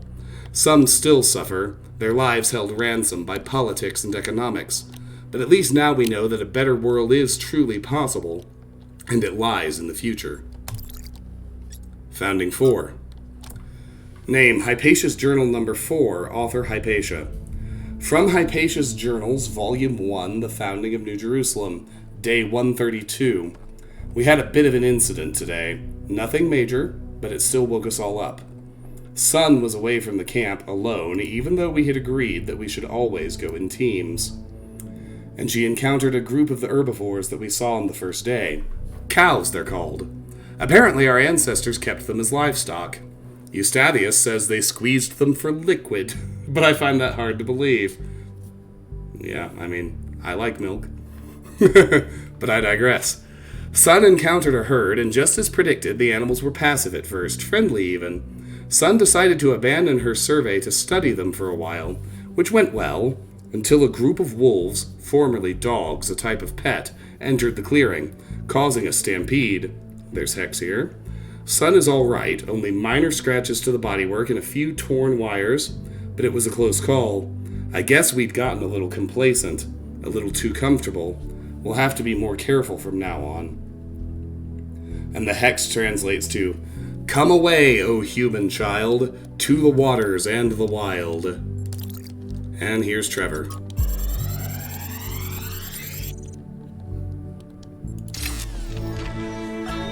Now I have to talk science fiction for a bit because I love science fiction, but it drives me nuts. There's this cliche that shows up over and over, and every time someone uses it, everyone pretends it's really profound. It goes something like this. A scientist invents something good, but, oh no, it's actually really bad. You could have something that makes your life better, but no, you can't. How dare you even want it? That's hubris. That's playing God. And it's never anything that reflects the real world, right? It's never, oh no, you invented a vaccine for cervical cancer. Oh no, you invented a new class of antibiotics. Oh no, you cured malaria. How dare you? Those diseased mosquitoes are way more important than human lives. How did science fiction become so reactionary? You know, if we all thought this way, you guys wouldn't even exist. At least Alex agrees with me. She has good taste. It's a fair point, actually.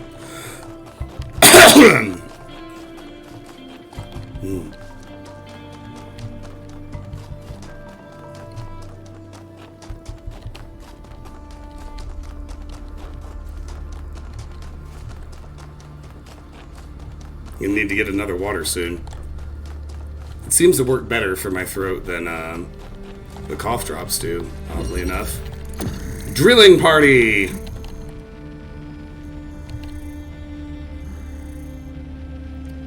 That's where we need it.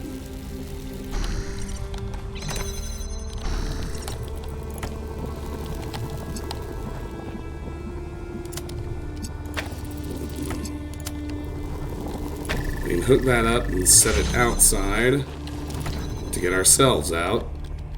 Call that step 1. And get this one out.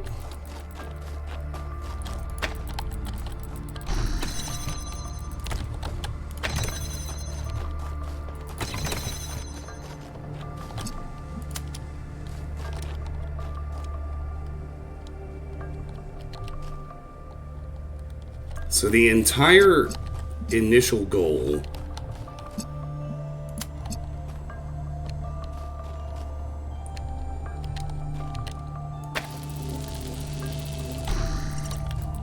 is just to get one of our bodies all the way through to that part of the puzzle.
Alright, now once that's done...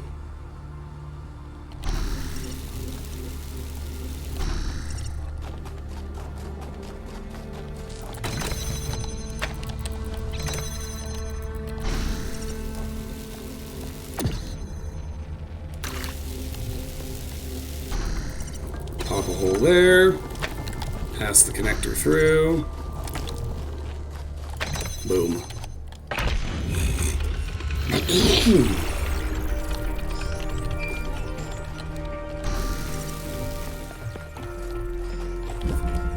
I like that one. That's a pretty fun puzzle.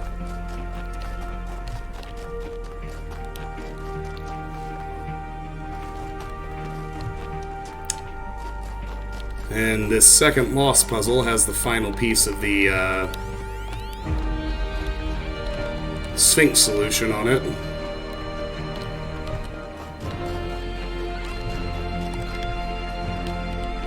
Gonna spell out the A.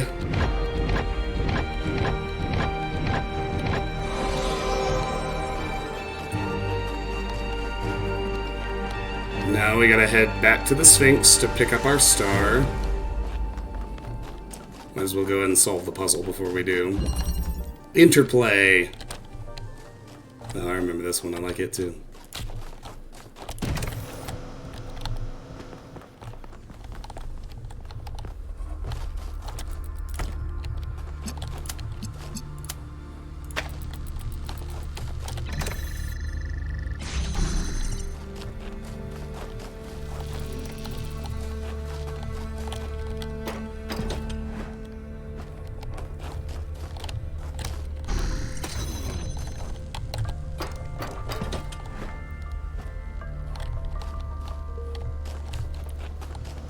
Alright, gotta get the box over.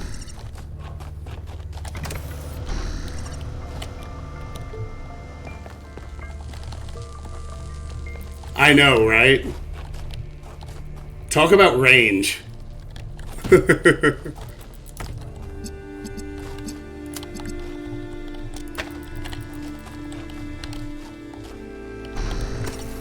Just get him out in line of sight.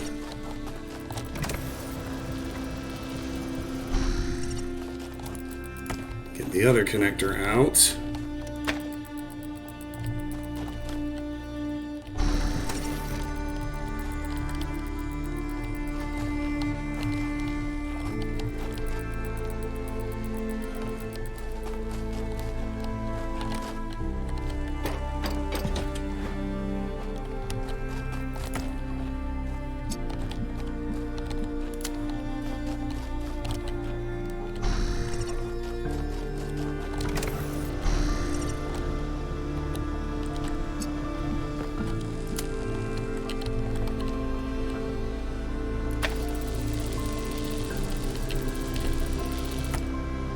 Scoot it back a little. That should be clear.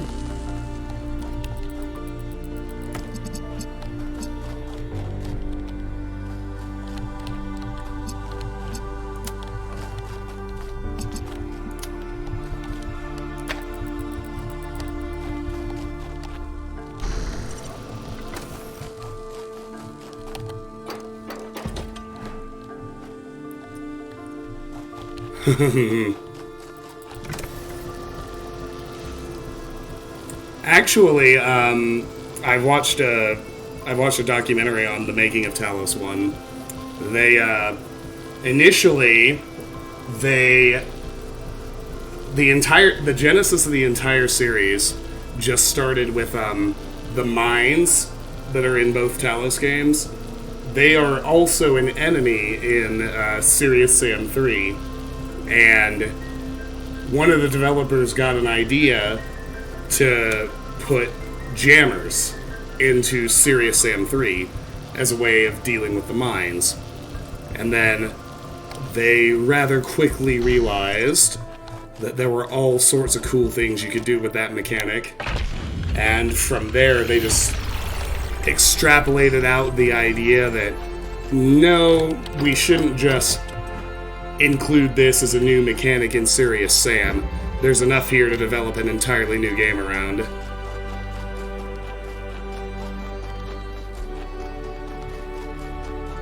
Alright, we gotta go get our Sphinx Star. Oh yeah, look, it's heading to the Golden Gate. Boom.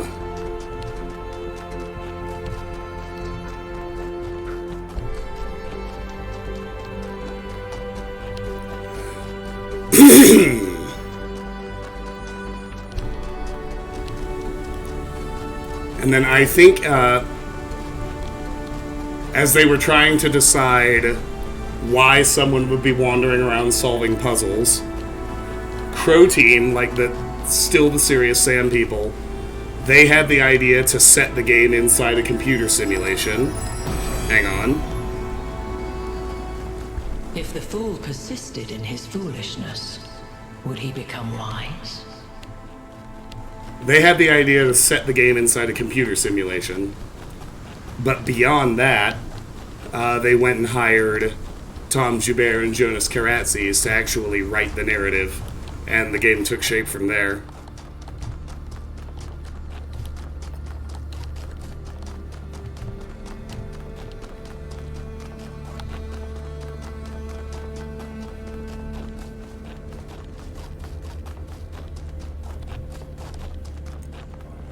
Alright, we're very nearly done. We've got an audio log here.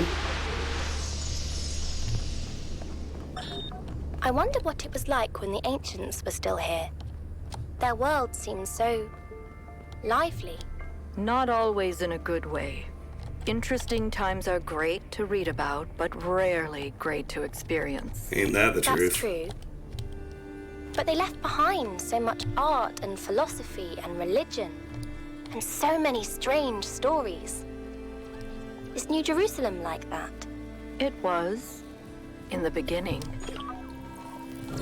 There's the second spark, and that's everything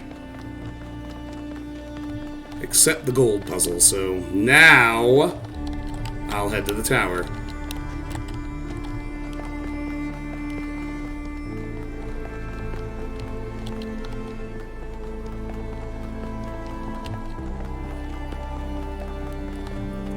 Yeah, my first playthrough of Talos 1 was 5 years after it came out. I played it in 2019.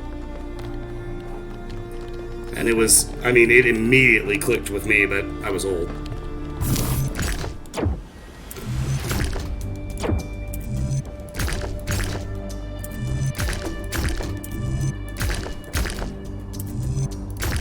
Oh, there we go.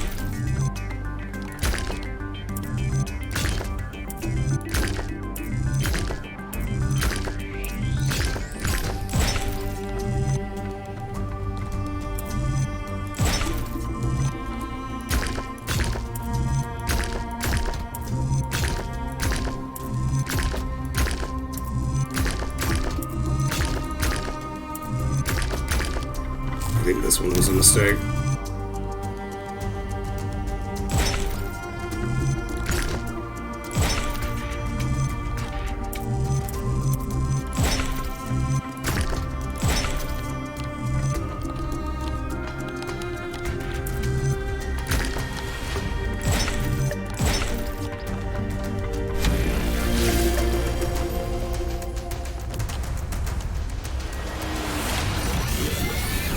We go.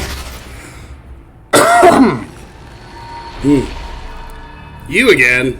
For tricking the gods to help humankind, Prometheus was punished by being bound to a Tetris rock, on PCP. there to be eternally tormented. True enough. The chains that held him were forged by Hephaestus, blacksmith to the gods. Was Hephaestus right to allow his art to be used in this fashion? Yes, he was. No, no one should be chained. Yes, it was his duty to obey the father of the gods.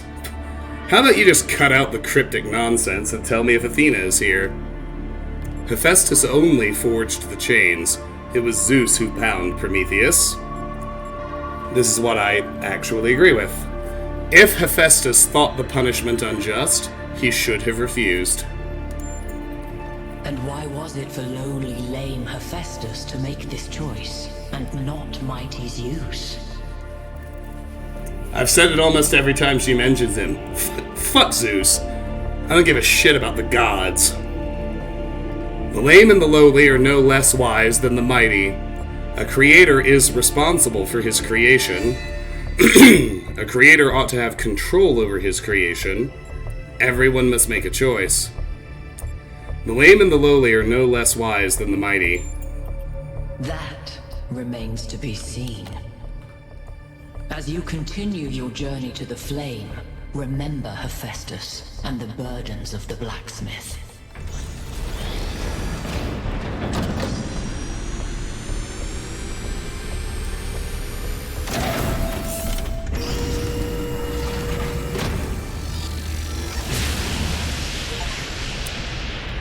Achievement unlocked. Solve the puzzles, enter the tower, speak to an entity, turn on the beam. It's like she's appealing to our past, reminding us of where we came from, but changing enough elements to make us view our history through a different lens. Or maybe I'm completely missing the point. I don't know. You might have something there. I read about this in a book. It's called defamiliarization. You could? I think I'm actually impressed. Activate towers, 1 of 3.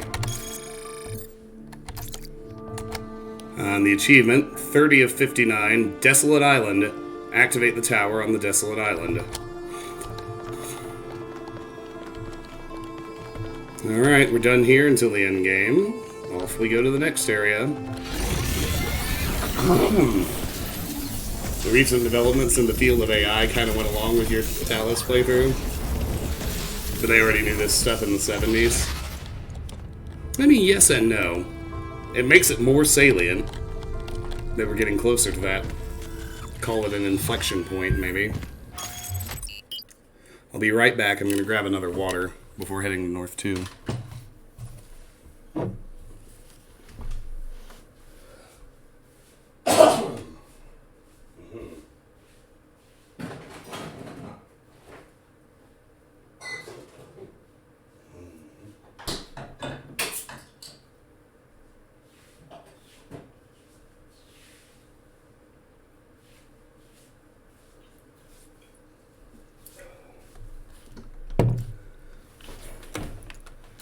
Alright, North 2, Flooded Valley.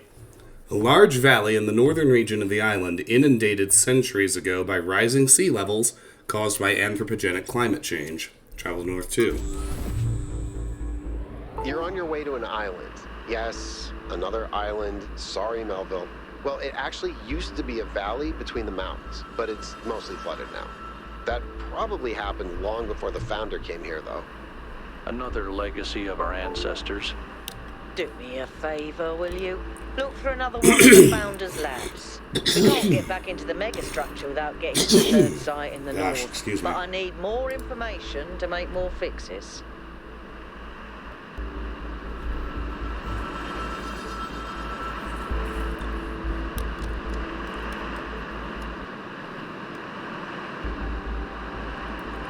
Alright, I'm gonna go ahead and do,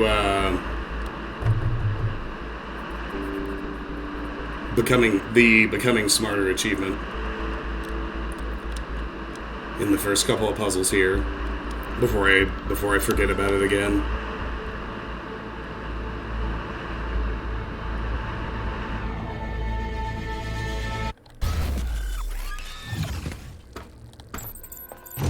Solve puzzles, 0 of 8. Nothing new from Al. Alright, here's another Sphinx image. N2 engraving, found on a Sphinx monument in the Flooded Valley. Taking a reference photo in case I want to figure this out later. This one is much... I don't know exactly what it is, but this one's a lot clearer to me than many of the others. Did not struggle with it.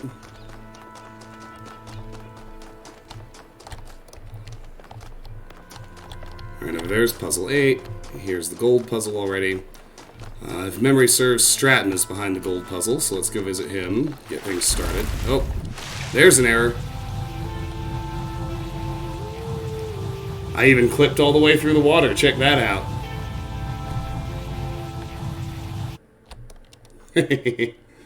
Well.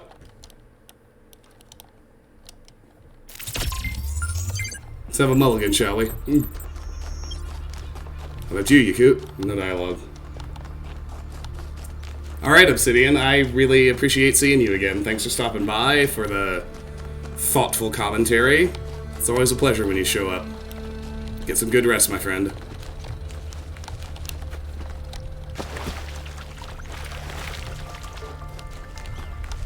Here's my man Stratton. Let's go. What is freedom? Is it merely to be ruled by those who speak one's language or share one's customs? No.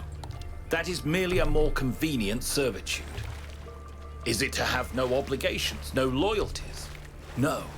That is not to be free, but to be alone. What of freedom from hunger and thirst? Here we are closer to the truth. For freedom requires life. But one may have all the meat and all the wine in the world and still not be free. The most important freedom of all is the freedom to speak one's mind, to make one's thoughts public without fear, and so participate openly and boldly in democracy. It is the freedom of the dissenter and the gadfly, the rebel and the fool, that is the true measure of whether a city is free. Alright, puzzle 1. Like I said, I'm gonna go ahead and tackle the Becoming Smarter achievement, so... Accumulator. When charged, will become a mobile emitter of that color. So I need to spend 5 minutes in here. Just want to get it done and stop worrying about it.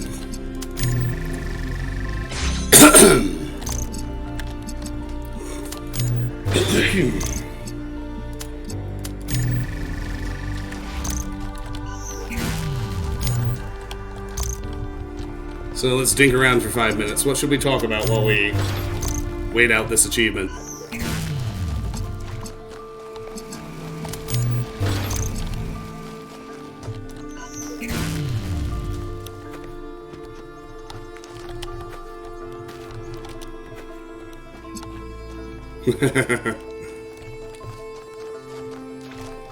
Nah, don't feel any pressure. Let's talk about why my dog felt compelled to move her bed 5 feet out from the wall where I had it placed. So now her bed's right in my walkway. I'm just gonna have to move it back. And she, meanwhile, is lying on the floor instead of on the bed I bought her. Ridiculous animal. She's the love of my life, though.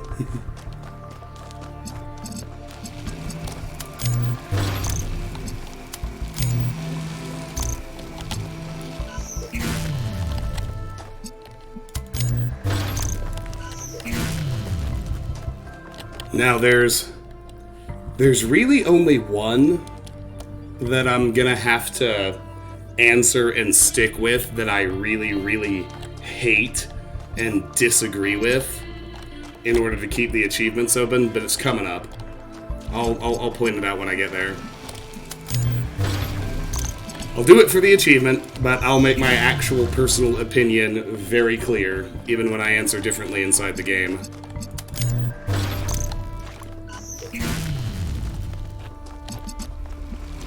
Ooh-doo-doo.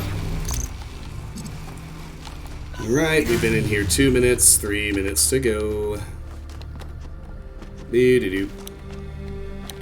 Doo-doo-doo.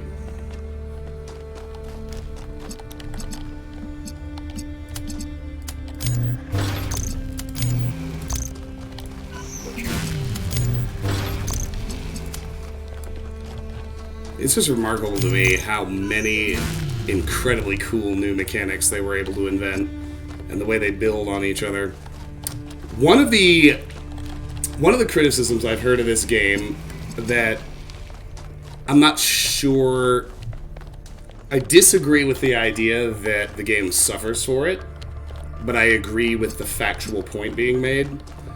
The puzzles in this game, like, it's got a few doozies, but generally speaking, most of them are easier than most of the puzzles in Talos 1. I think that's a true statement. And I think it is actually largely because of the number of new mechanics, right? Every single new area you go to kind of revolves around the introduction of a new mechanic. Like, the first area is the RGB converters, the second area is the drillers, the third area is the inverters, the fourth area is the replicated bodies and platforms, this fifth area is the accumulators, and so on and so forth. And so every area needs to spend its first 3 to 5 puzzles tutorializing the new mechanics so you get used to it before it can start integrating other mechanics into the puzzles alongside it. I don't actually think the game suffers from that, but some people do. And I don't disagree with the core argument that on average this game's puzzles are easier.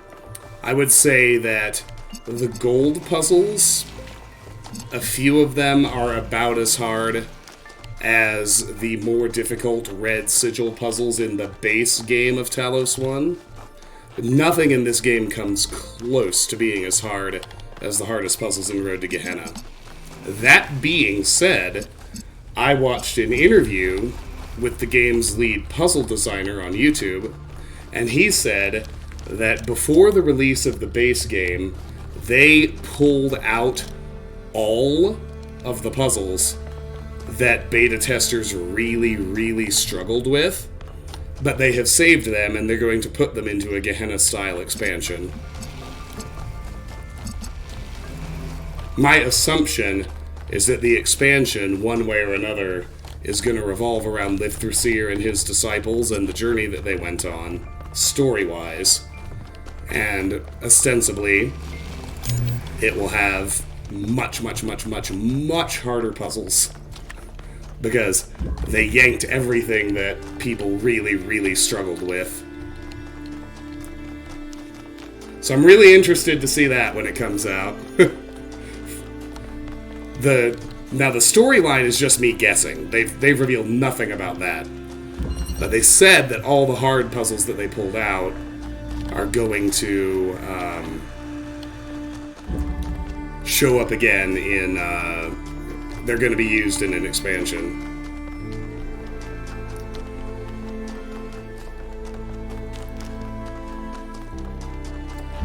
Alright, now solving this should hopefully get us the achievement. Let's see.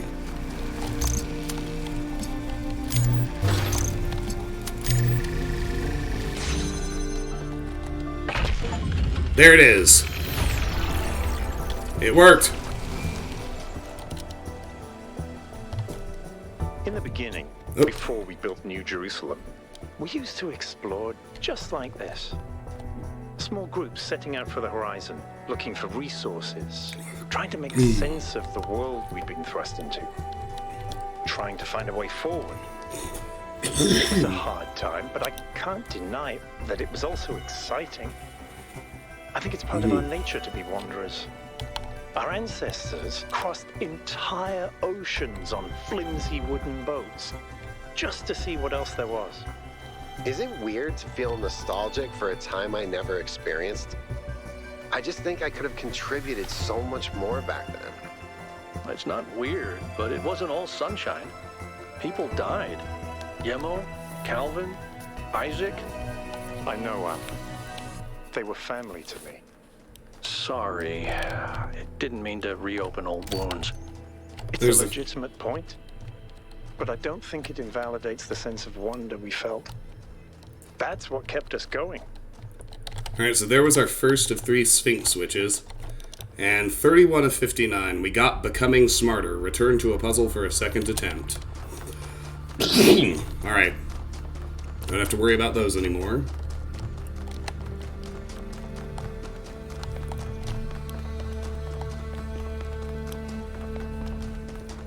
On to puzzle 2. Triptych.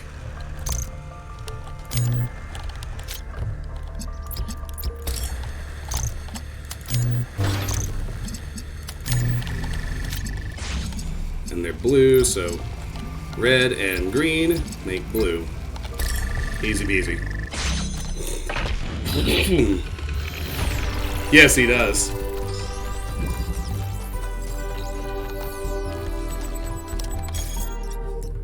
Okay, here it is. Proposal, bring back dogs. Franklin, 776. Thread title says it all. We should re-domesticate dogs.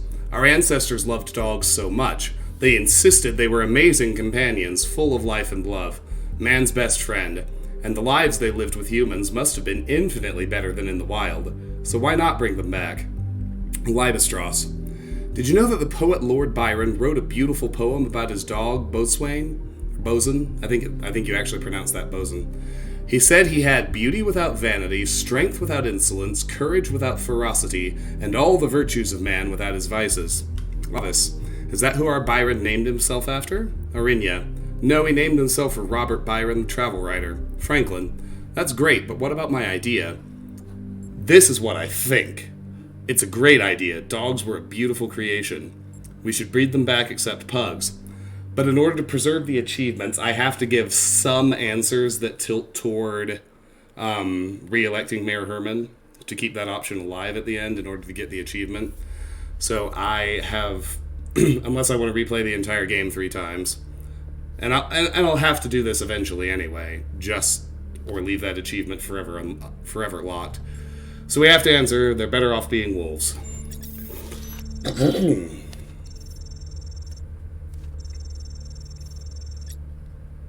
Avis. There's a reason they evolved back into their proper form. Libestros. Maybe we can learn to appreciate the beauty of wolves without turning them into dogs.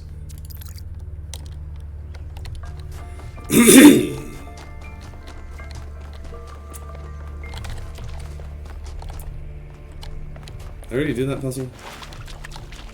Yeah, that was 2. Okay. Got confused for a moment, but only a moment.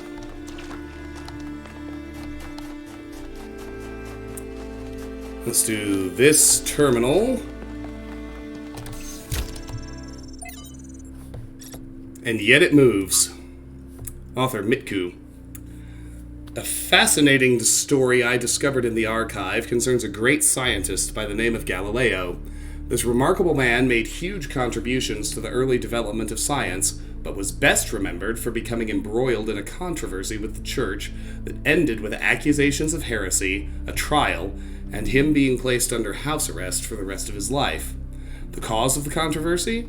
He argued that the earth revolved around the sun, a view we would describe as self-evident, and which the Inquisition described as foolish and absurd in philosophy and formally heretical.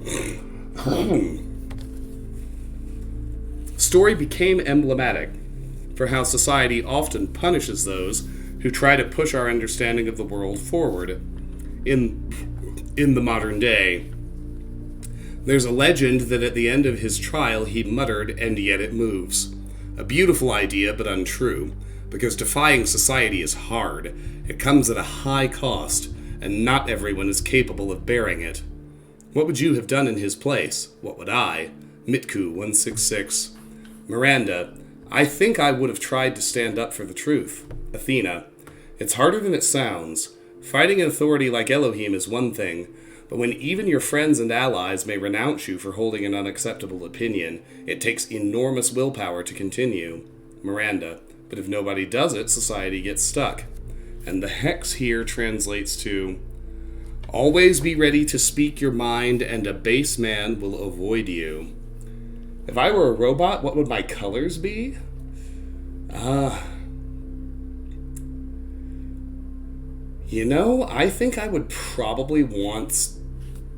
think I'd probably want to be mostly black with white accents. What about you? Puzzled. Archived post, author Guo.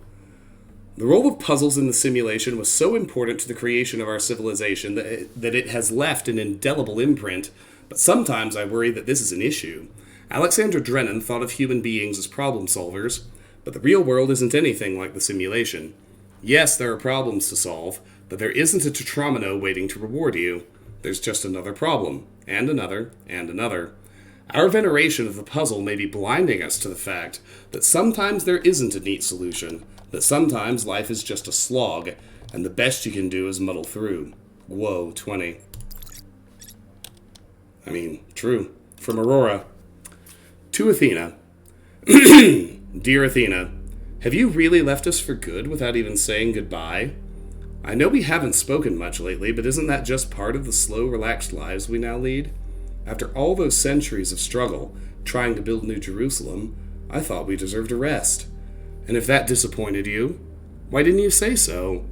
I know you disapprove of all those silly titles they give us now, but we really were your first companions. We know what it was like. I was there when Yemo died. I remember the horror of realizing there was no way of bringing him back. The impossible finality of it, and then the determination to make it make sense, to have it be part of a story that leads to a better world. I never abandoned that, Athena. I just thought that maybe I could spend some time on the things that make life worth living, too. Maybe I lost track. Maybe I failed you. I don't know, because you didn't tell me, Aurora. I think this is just a really well-written expression of real, honest emotion.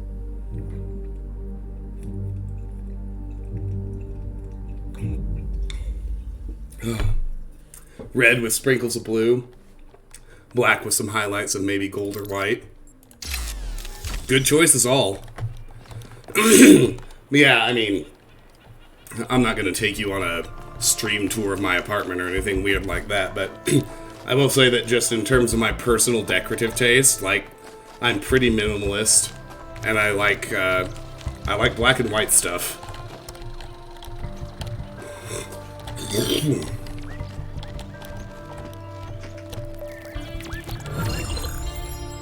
There's this area's first spark.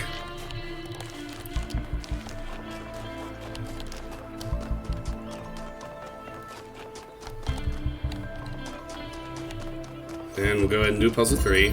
Crossing. I remember this one. This is a good one.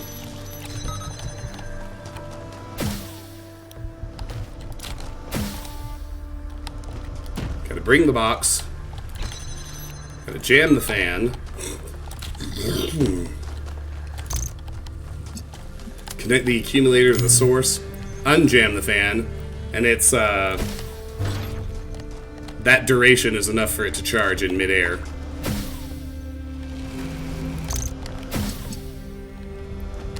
Let's bring both pieces back over. Now we have our charged blue accumulator.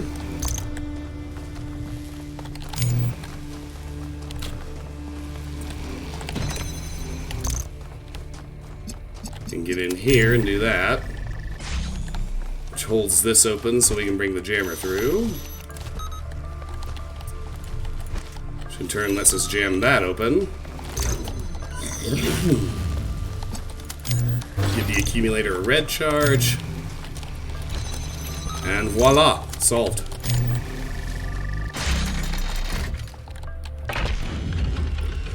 I just have written, I miss you, come back soon. There's so much history here that we can't see. The founder must have walked these paths hundreds of times, maybe thousands. Miranda must have stood right where we're standing. This all looks alien to us, but it must have been familiar to them. If this was their home, where are they now? They must be inside the megastructure, waiting for us to pass the test. It's the only thing that makes sense. Well, here's a Prometheus sprite, so we're doing that now.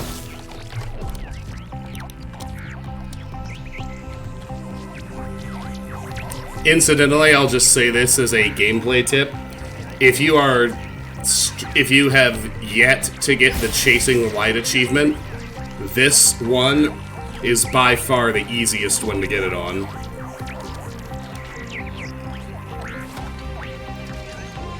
This is the simplest route that any one of them follows by far.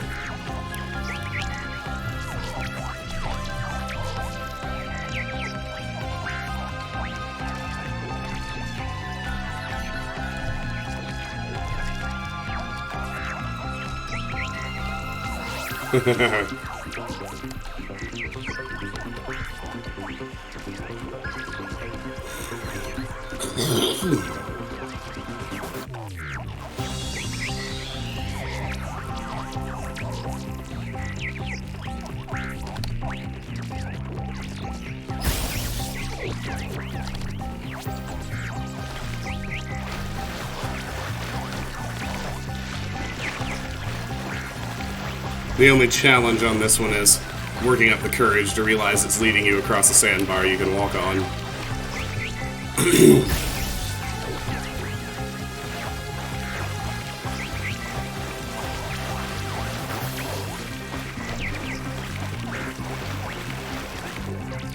And here's the shrine. Find my sprite and follow it until it leads you back to me.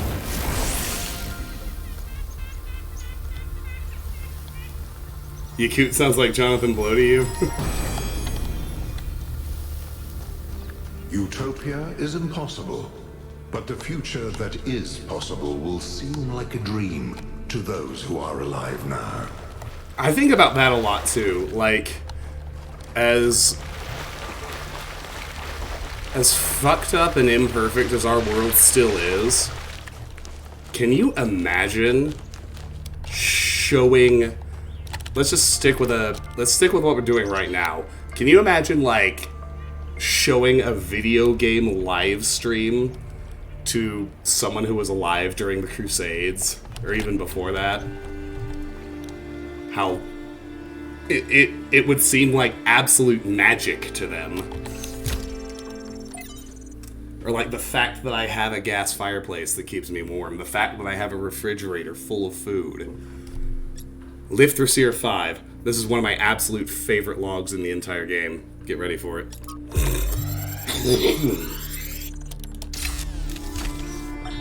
One of the most foolish illusions that commonly persist is that nature is a victim and humanity is a perpetrator. This can only be the opinion of someone who has not witnessed nature at first hand, who has not seen its immense and awe-inspiring baseness. Nature is mindless chaos and eternal conflict. A system of predation and consumption whose perfect cruelty can only induce a terrified and unwilling admiration. Nature is our most powerful and least honorable enemy. A beast that consumed every last one of our ancestors and will consume us just as quickly if we are not successful in our struggle with it. So one thing that I talked a lot about even before I played either Talos game, just, and this actually came from my debate training, was, the naturalistic fallacy is universally recognized as a logical fallacy for a reason. It's the idea that whatever comes from nature and is natural is good. And it's obviously not true if you think about it for 5 seconds, right? You know what's natural is arsenic and being torn limb from limb by predators and freezing to death and the bubonic plague. All of these things are natural. None of them are remotely good.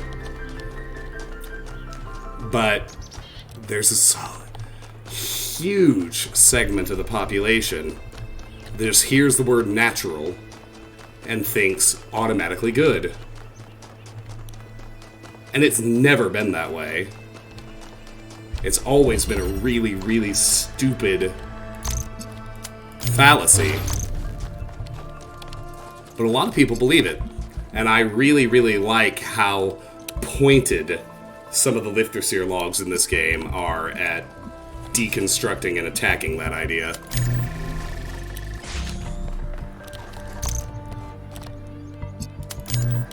Oh, I see what you did there. That was pretty good.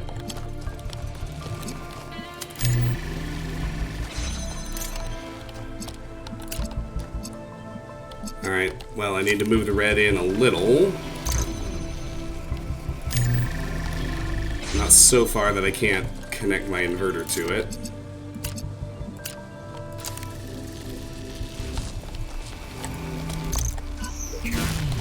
Then I just need to turn this one red. That's the trick to this puzzle. Both accumulators need to be red, because the inverter can hit both blues at once.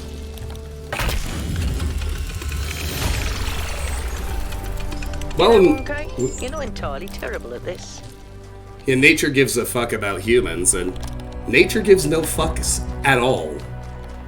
We, and particularly the people who are inclined to the naturalistic fallacy and the worship of nature, they tend to anthropomorphize nature, right? They make nature human. They impute conscious will onto nature when it absolutely doesn't have any.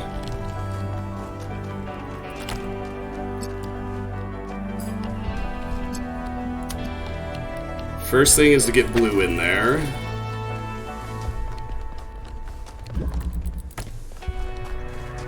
So we can free the accumulator.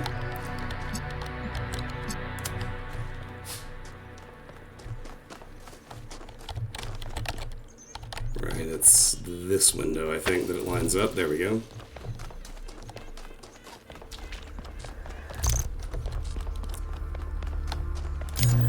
And once the accumulator is out,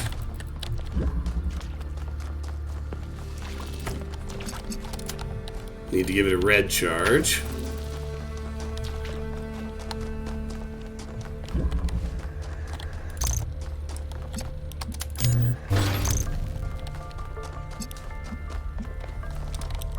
It goes here. We need line of sight to... I need line of sight to the red receiver and that far window. That should do the trick.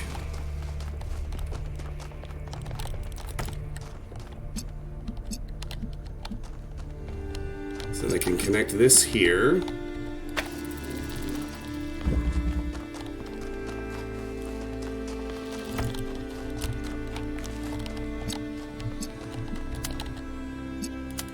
And everything should be open now.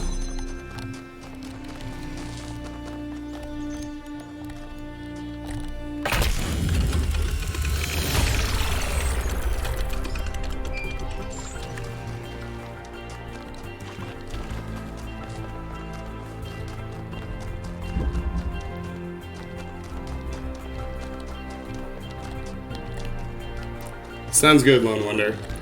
Let's see, it's about 10 o'clock here. I'm probably good to go till 11 or 11:30. So, we got a while yet if y'all are up for it.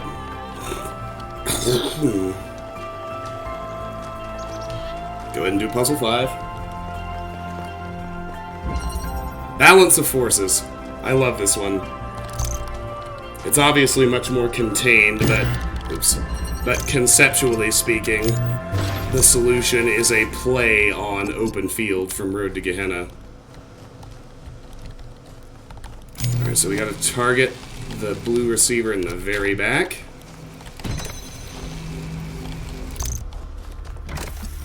And target that one as well to power this second fan. Keep the connections. Now the box will just bounce around in the air. But the puzzle's solved.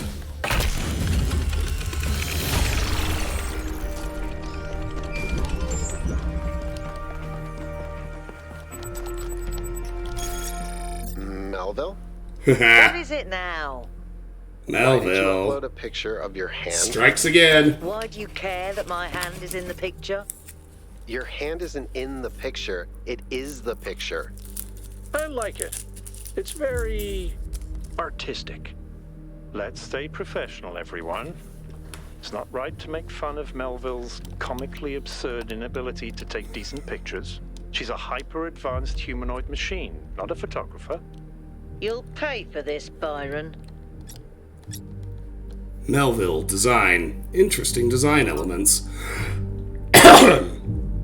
Noting some interesting design elements here. At least I can tell she's looking at the bridge ring, but yeah, it's a picture of her hand. Which is pretty funny. Here's another really good one. Just banger after banger in this game.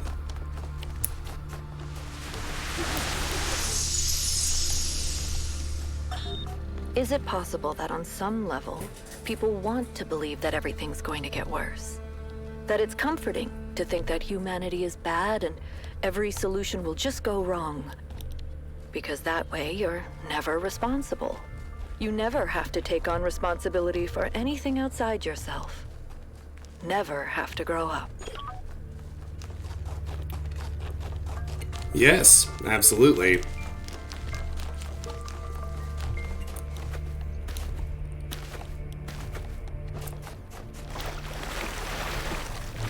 Funnily enough, I credit stoicism with getting me through some very difficult times in my life. But this game just very recently, like, altered my worldview to the idea that stoicism wasn't actually a complete answer to my philosophical conundrums, because stoicism, generally speaking, rests very heavily on the idea of not concerning yourself with anything outside your direct control. And there remains a lot of wisdom in that.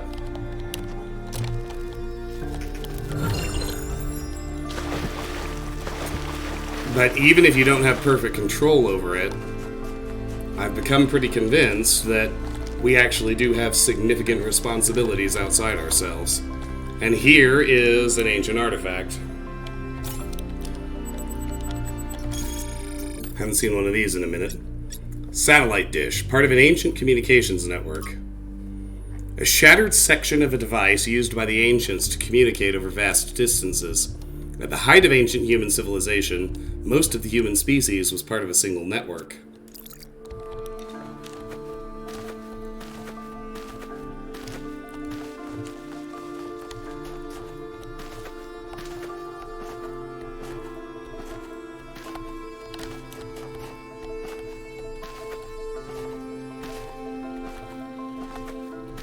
Right, we've got both of our sparks. That's the only artifact to find.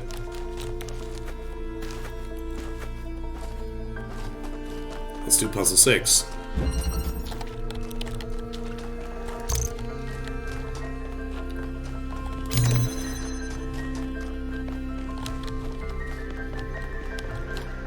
Right. Charge it.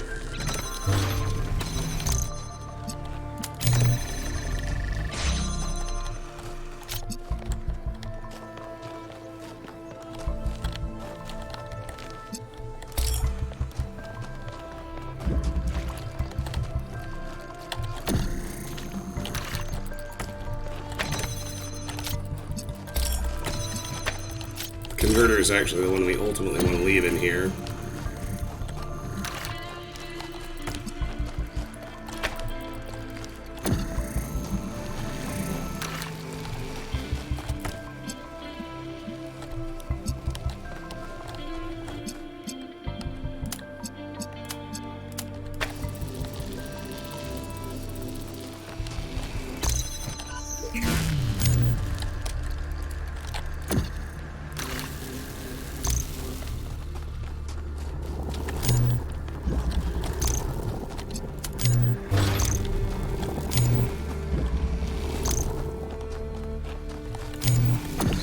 Driller is a fine candidate to live here. We don't need it again.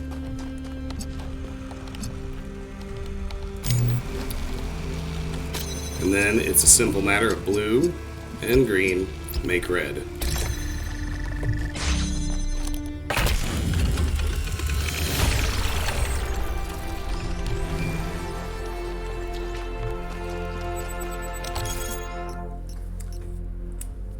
My farming obsession.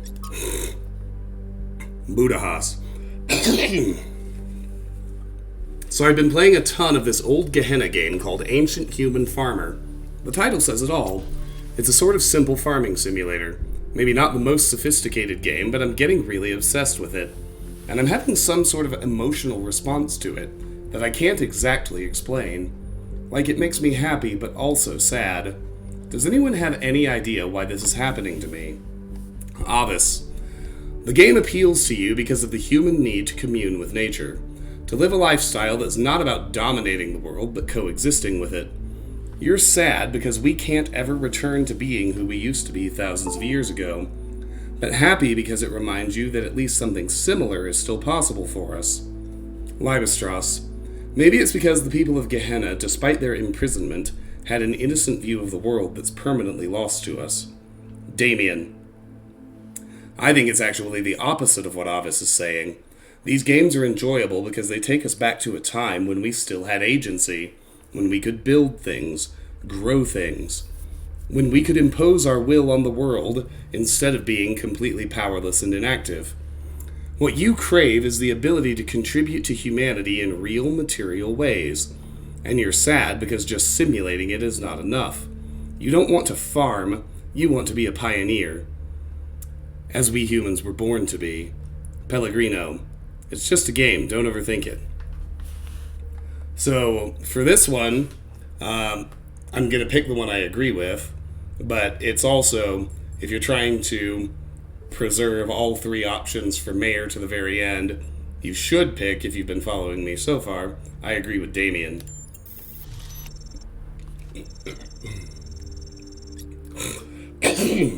I guess I can see your point. Thanks for the feedback, everyone. I'll go play another round now.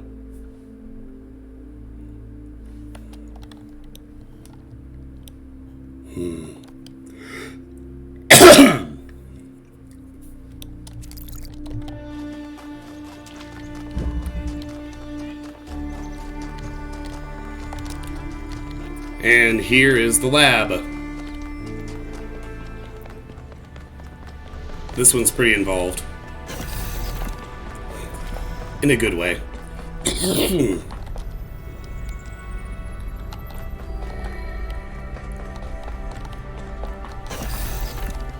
What up, Byron? This is where they must have lived. Athena and Miranda. You know, for a moment, I almost expected to find them here. But the only thing that's still functional is the megastructure. I'm sorry. This must be awfully strange for you being thrown into all this history. But that's why I needed you. Because you're not... Peter Wingfield is a great voice actor. Conflicts and regrets weigh on our minds like a nightmare. A nightmare? Our civilization is caught in a loop, 1K. We freed ourselves from the simulation, but now we're trapped again, and it's our own fault. We're afraid of taking responsibility, afraid of growing up. Instead, we make up some capitalized words and build up all these myths around them. Nature, balance, the founder, the goal. We're afraid to face the randomness of the cosmos, but equally afraid to imagine a better world. So we're stuck. I've been trying to find a way out for years. Something. Anything. To get people to understand that we do actually have free will. That building a thriving, expanding civilization doesn't have to involve repeating the mistakes of the past. But I failed. Over and over. And you think what we've discovered here could change things? Why did you fail? Because for some reason, people find it easier to cling to cynicism and self-hate than to actually have hope. Because believing the worst about ourselves, calling ourselves sinners and fools, somehow still seems wise. Yep. And you think what we've discovered here could change things? Yes. Because this is something unexpected, an anomaly. Everything we found on this island challenges who we have become. It shows us that different answers are possible. And maybe that can break people out of the loop. All we need is a spark. Maybe that's why she made all this, the puzzles, the towers. A way of jolting us out of our complacency. I hope so. I honestly don't know. I don't think so. I hope so. Thank you. I hope so too. We might be wrong, but let's be optimistic. Now, let's see what else we can find here. Alrighty.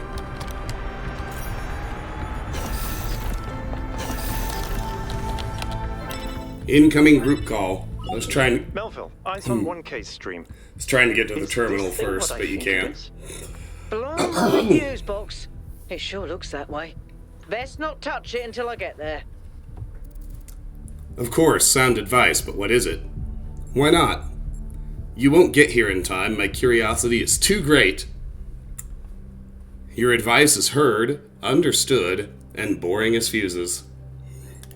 You have no idea what you're dealing with, 1K. I do so. Nor do you. Tell me then. I take your point. I'd still like to make a guess. Tell me then. I'd guess it's some kind of universal inverter, neuroanalyzer, doomsday machine, psychedelic simulator, energy accentuator, hypnotic self-reflector. Actually, I have no idea. What is it? Neuroanalyzer. That's actually pretty close. I think it's a somnodrome. It's a sort of analytics tool for processing mental data that Melampus streamed up.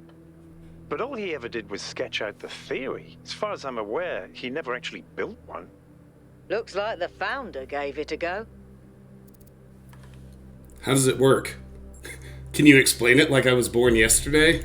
Well, what we Since I know was. is that our deeper algorithms are hard to pass.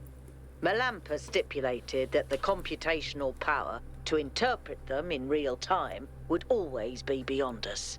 But in theory, the Somnodrome would interpret that data and loop it directly to our senses. People were hoping to find answers to the big questions by having a conversation with our own subconscious. If you ask me, it's solipsistic at best, and pseudoscience regardless. That may be. But if the founder figured it out, then that device could be an extremely important discovery. We should try it. We should study it. We should disable it. We should try it. I would advise against it. You may have survived all those data stream overloads, but interface with that thing and you're liable to get bricked. Not to mention risking the data we could get from it.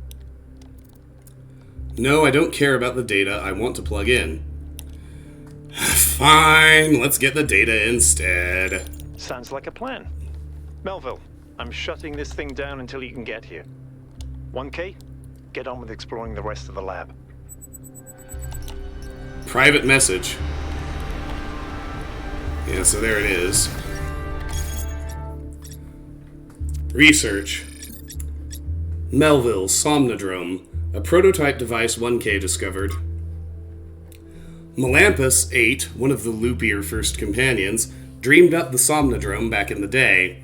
It was supposed to help us visualize the black box that is our own internal algorithms, and so provide some kind of moral or spiritual insight. It never properly worked, of course. Apparently the founder took an interest and experimented further with the technology, correcting some of the mistakes Melampus made.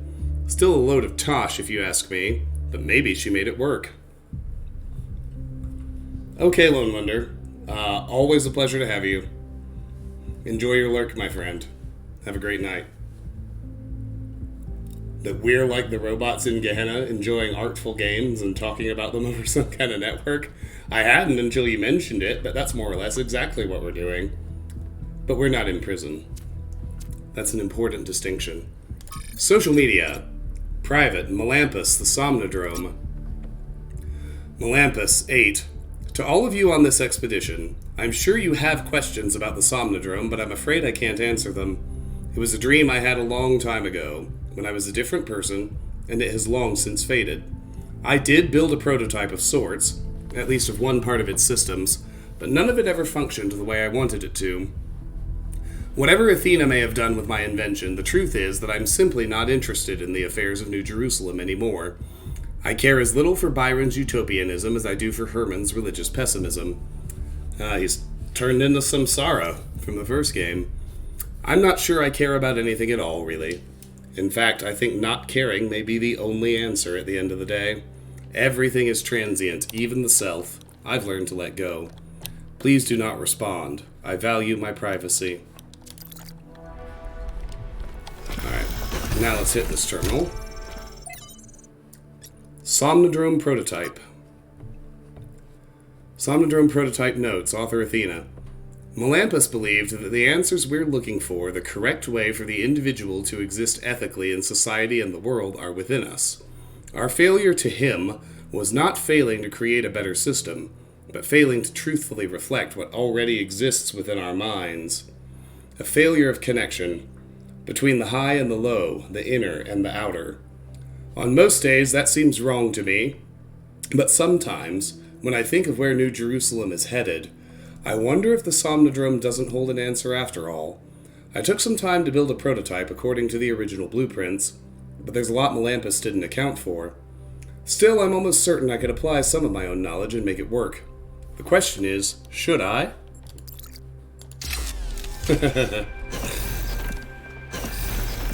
Great minds, Stephen.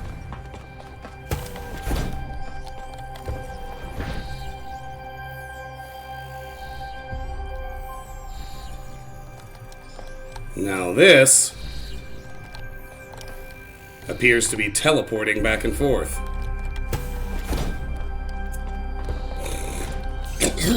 Here's another terminal. Oh boy, from Thekla. To Athena, beloved founder, wherever you have gone, I continue to have faith in. You are our mother, our creator, the chosen of the progenitor. I am certain that this is a test, a trial like the ones you faced in the simulation, and we will learn from your example and keep the faith. Praise your name, Thekla 862. The hex translates to... This is another one where Pandora's talking to us. It is better to be afraid, creature of clay, than it is to be overly confident. Noema Project 6.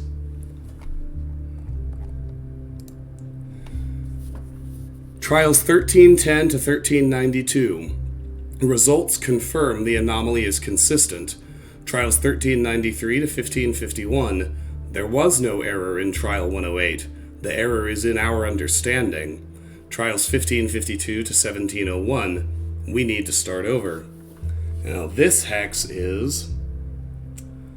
This is Prometheus. Immediately retorting, I suppose.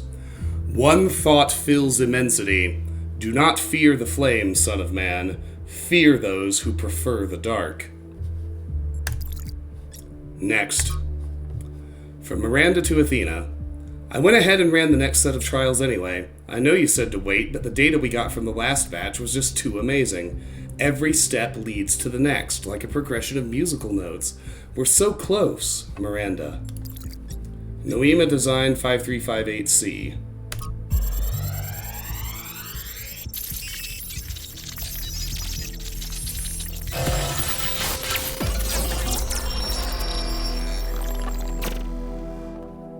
The singularity sustained itself longer this time. Did we get the data? We did. I think we just obsoleted quantum physics. Maybe. Let's not get ahead of ourselves. We need to be able to replicate these results. You know, I've been wondering. You told me that in the simulation, one thing that kept you motivated was looking for answers. Do you think that with the work we're doing, we'll ever run out of questions to ask? I don't think so. Trying to understand the universe means asking the same question over and over. How? How do you make fire? How do earthquakes happen? How does gravity work? How do particles behave? You keep digging deeper, finding another set of mechanisms, another set of hows. Step by step, you demystify reality. But then, if you keep doing it long enough, one day, you run out. You've answered all the hows. You know how the universe works. So, now what? Now you ask why? Isn't that the next step? It's not quite that easy. The question of why cannot be answered. Even if it could, it would only be followed by another why. At some point, you have to accept that it all just exists. But there is another set of questions. What's next? You've stripped away the layers of mystery, you've laid bare the machinery. Now you have to start building. to add your own layers of meaning.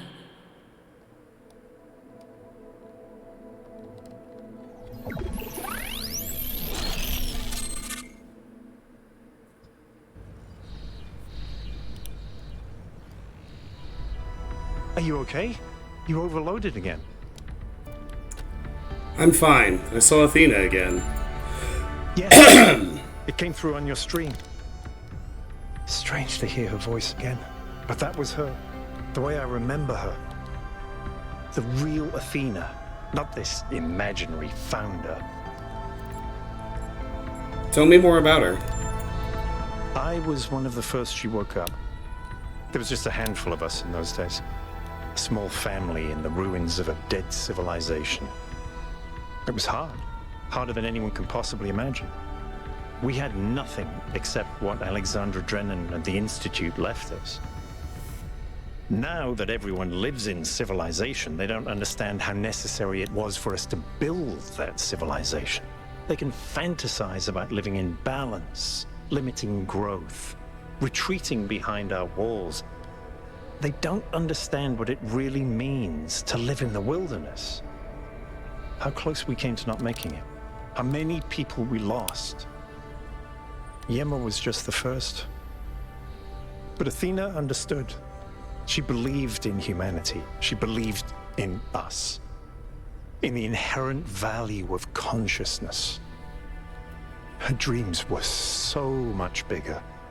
She wanted us to reclaim the Earth, to reach for the stars, to build and grow and learn.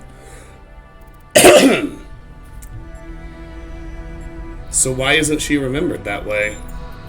The city was already changing before she left, turning inwards, forgetting the future. Once she was gone, other people shaped her memory, turned her into the symbol they needed. I understand all that, as depressing as it may be. What I don't understand is why she didn't tell me. If she came here to do all this, why didn't she bring me along? Me too, Stephen. I'm sorry. It must have been hard to lose your mentor.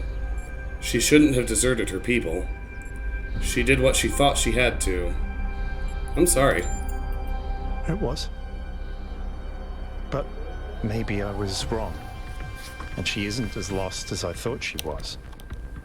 If this is all a test, maybe the answer is waiting for us in the megastructure.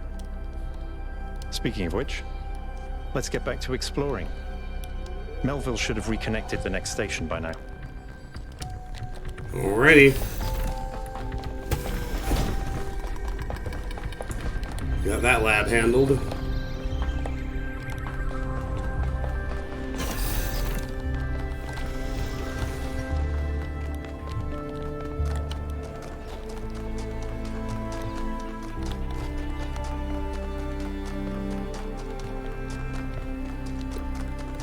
I believe over here is the second lost puzzle. Yep.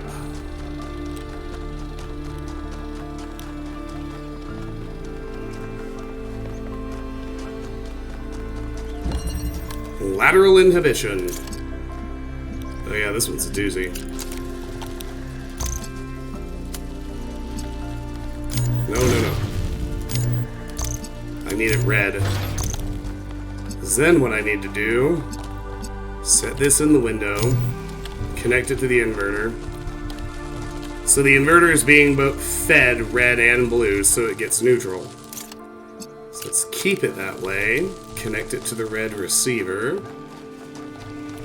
Now if I pull this, the inverter activates, which opens this gate but turns on that fan, which would have kept me from coming down this corridor, but I was already there. Enter the tower.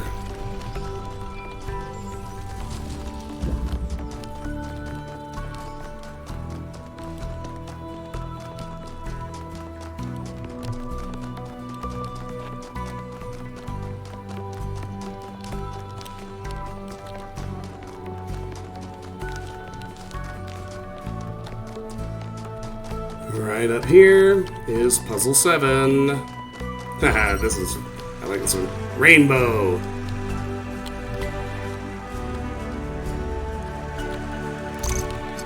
Alright.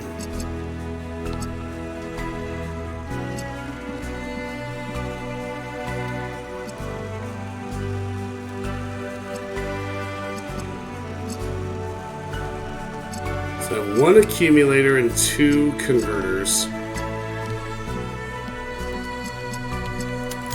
I think it's the same principle. The middle one is going to be buried, so that has to be the accumulator. Then we're out here, I can go... But I'm wrong. So I need to be able to... This can only have 1 connection, though. Hold on.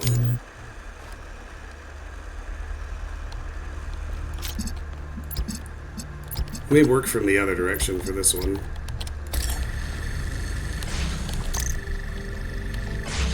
That's reasonable enough. I have a green here and a red in the middle. I can use the other one to make blue. No, I was right. Okay, good.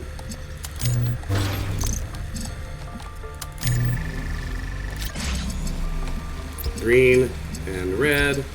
Make blue in the middle.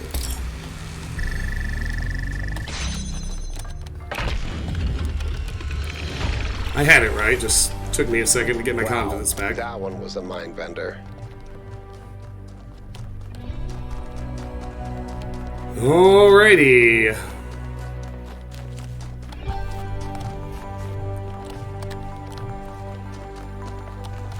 Here's puzzle 8. Remember.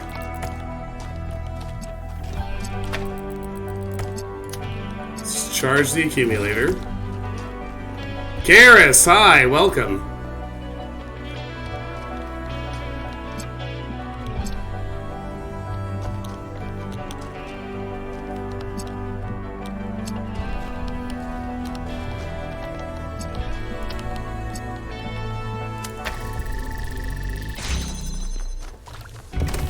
Come back here, get a box. Launch a box. We can use this to get the accumulator out.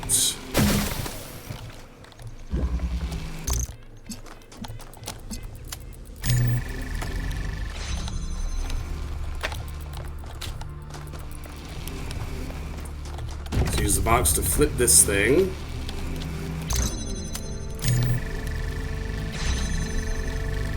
Let me move it over a little.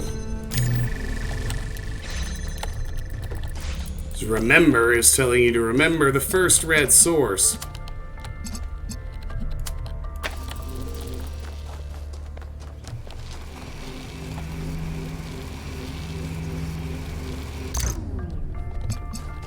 Yeah, because that keeps the gate open too. Now, we have the box and the accumulator on this side, and that's everything we need to solve.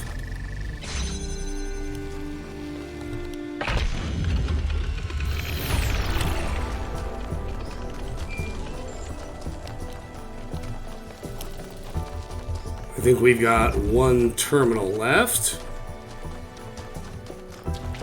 It's time to hear from Trevor. Oh, there's a little reading too. Consume. Vox Pop number 9 from an interview with a protester outside the Institute for Applied Noematics. Q. So why did you join this protest? A. Artificial intelligence is inherently dangerous to this planet's ecosystem. Defending that ecosystem is our responsibility. In which way is artificial intelligence dangerous? I'm not some paranoid idiot imagining Skynet taking over the world, alright? That's science fiction. But what we're talking about here is an artificial intelligence without any of the attachment we have to the natural world. It is not capable of distinguishing between, say, an ore and a tree. Everything's just resources to it. People like Sarabai or Drennan talk about ethics and philosophy, but they all embrace the same extractivist ethos that has brought us to the brink of disaster. Their intelligent being would try to optimize the world in its image, and in so doing, consume it. But so far they're saying it's all theoretical. The atom bomb was theoretical at first, too. Once something is there, someone's going to use it. Miranda, why couldn't they imagine that we might care about the world? Athena, I don't know. Maybe because they were too used to no one else caring. And the hex translates to, a fool sees not the same tree that a wise man sees. Founding 5. Hypatia's Journal number 5. From Hypatia's Journals, Volume 1, The Founding of New Jerusalem. Day 200. Construction on our new home is coming along nicely.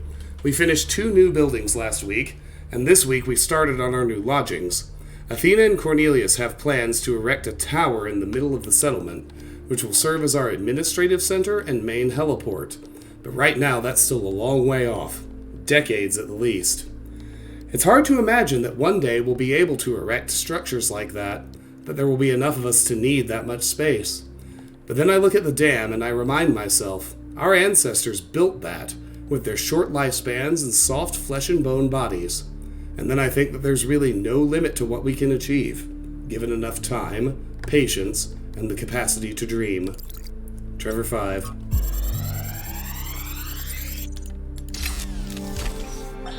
Strap in, this is a long one. You may have heard the story of the carpenter who died to redeem humanity's sins. It's a powerful story, bittersweet, very human, and I just want to tell you that it's true. He was a real person, and his name was John. John Carpenter. He was born in the year 1948, and he was the coolest filmmaker to ever walk the earth. From Halloween to The Thing to They Live, the totally underrated In the Mouth of Madness, mind you, he just made classic after classic. All of his movies, really fun, really atmospheric, but also really smart. Even when they were goofy, most directors would kill to have made just one of those movies. And what did he get for it? A big, fat sweet movie, Jesus. Of nothing. Well, less than nothing. The studios, the critics, even the fans, they hated him. The Thing, okay, for example, which is about as perfect a movie as you can make. Yes, it is. Completely torn to shreds. And his career never really recovered. Every movie after that was a struggle. And after a while, he just got tired of it and quit. He only really came back to movies in his 70s. How many works of genius did we never get because of that? Look, I have a point here. People like Carpenter, people like Alex, they're not always appreciated in their own time. If you just do what's popular, you might never create anything important. Of course, we admire people who did the right thing, who didn't conform, but we only ever admire them after the fact. What matters is to support people when it's difficult. His conclusion is spot on.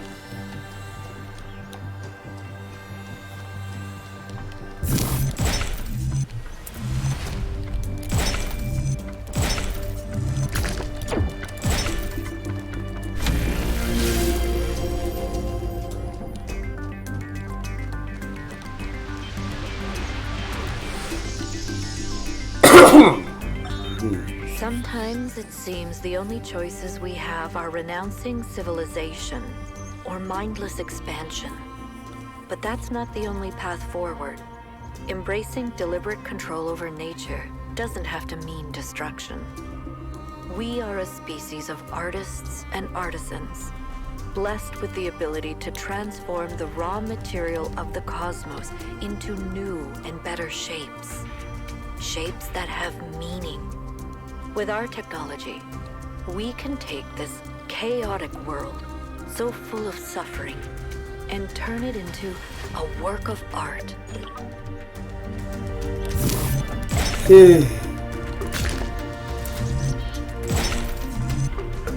God, I love this game.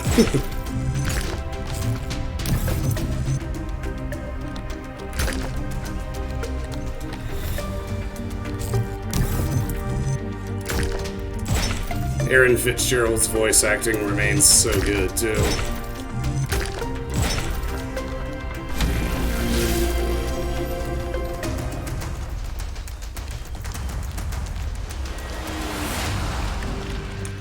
Don't worry, lest you think I forgot the second star.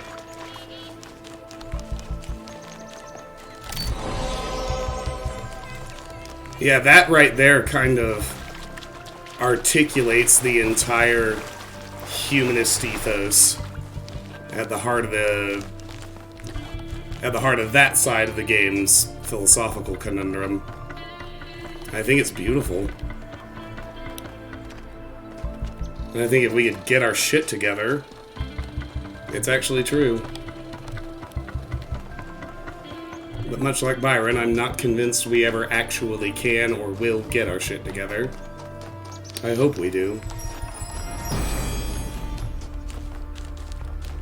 None may know what came first, error or sin, and yet every choice depends on it.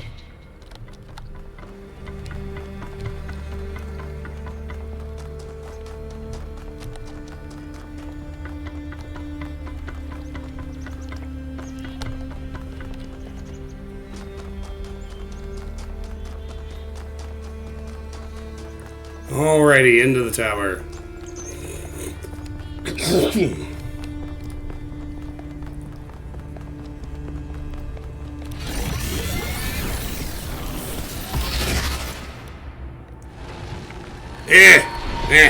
Screw you, biatch. Halt, creature of clay.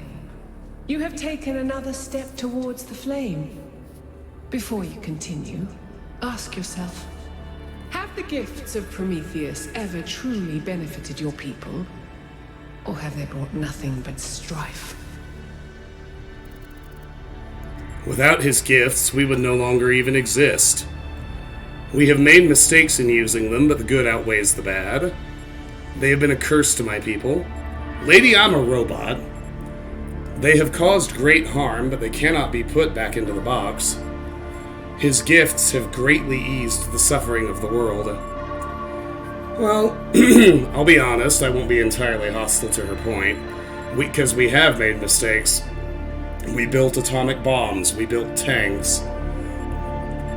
But at the same time, think about how much durable, real, lasting progress we've made. We have made mistakes in using them, but the good outweighs the bad. And you repeat your mistakes until they destroy you.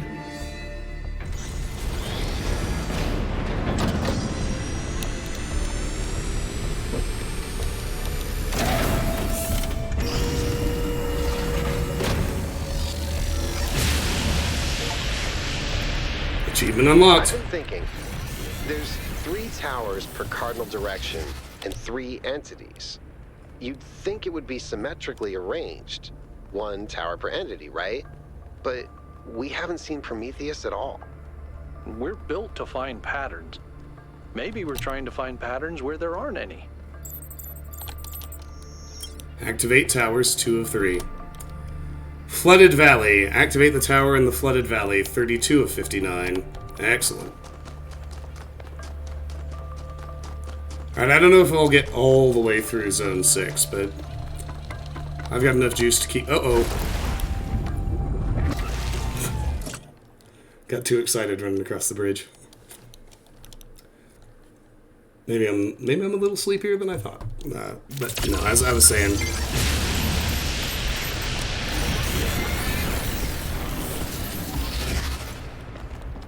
I don't know if I'll make it all the way through North 3, but I've got enough energy to keep going for a while.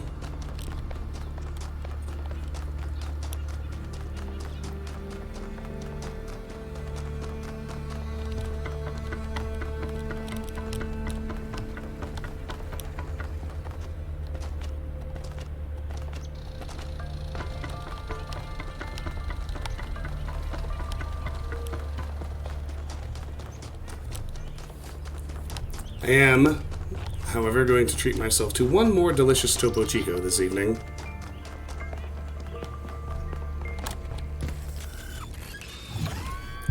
I'll be right back.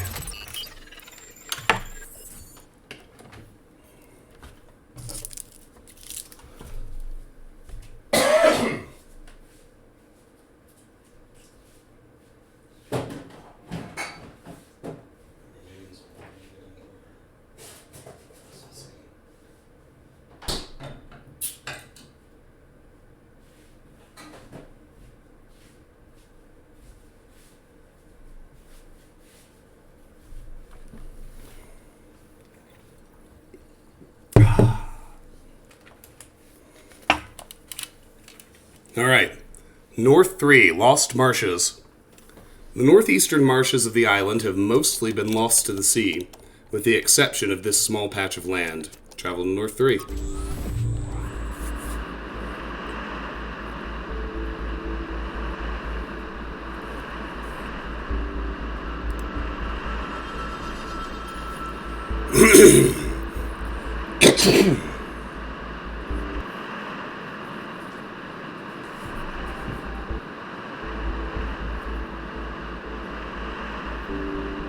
This area looks flooded as well.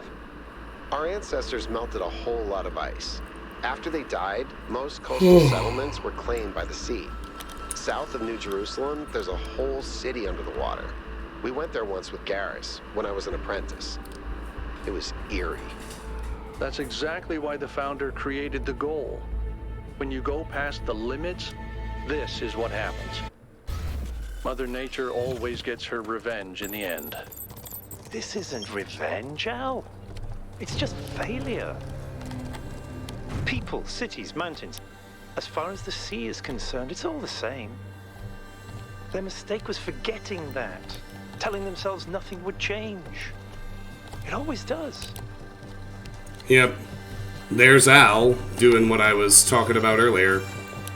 Imputing conscious will and human motivation onto nature when it does not have any.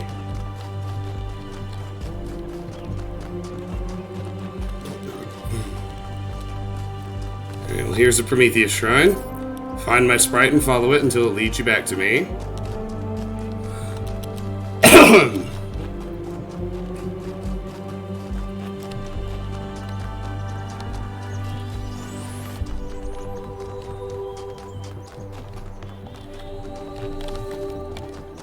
Now I believe we can find 2 artifacts in this area. Substitution. Bring an item to swap. Ah, yes, the item swapper.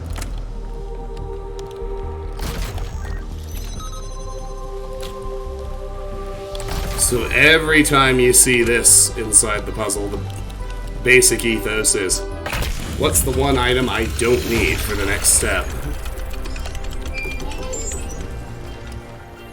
I've had a closer look at the Somnodrome. It's based on the original prototype with some modifications. As usual, the data is a mess, but I strongly suspect there might be a functional version somewhere. I know some of you have heard stories about the answers this device might reveal, but please remember, that is not our main priority here. Keep an eye open for it, but focus on finding Athena. I know we can find the van here.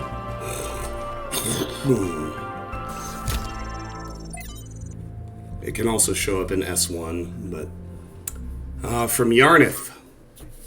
To Athena. Beloved Founder, I beg you to return to us. We cannot achieve the goal without you. You were the one who defied Elohim, who overcame the trials of the simulation. What are we before that? How can we possibly find a path that will not lead to the mistakes of the past?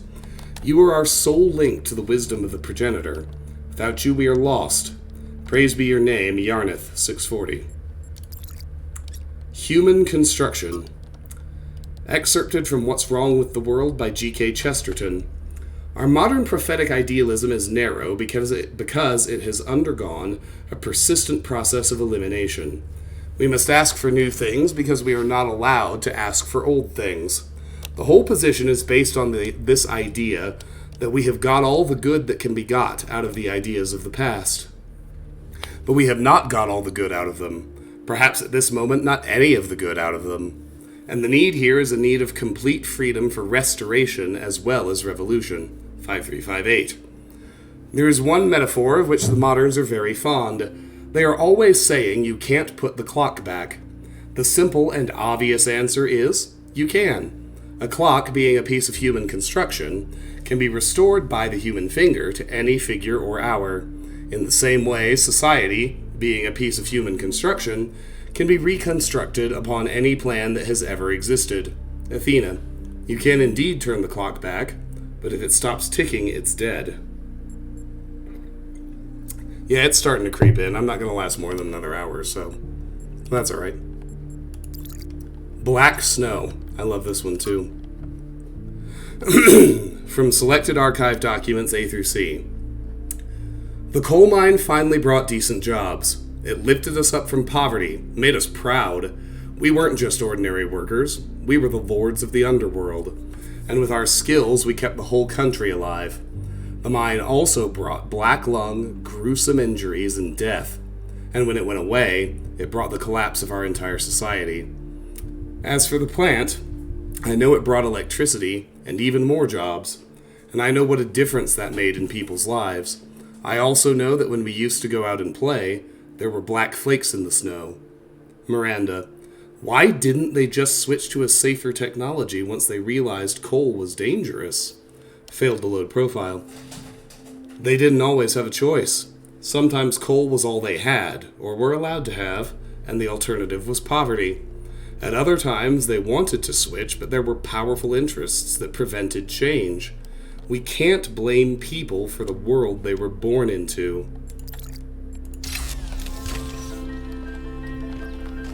Let's just go ahead and march straight back here to the next terminal. Can see way off in the distance there. I'm trying to remember, my brain is telling me I can find a second artifact here, but for the moment I'm struggling to remember what it is. I remember the van is, but I guess we'll see. Oh, it's the anchor. You can find the van and the anchor here. And I remember the spawn points to check. Lift through Seer 6.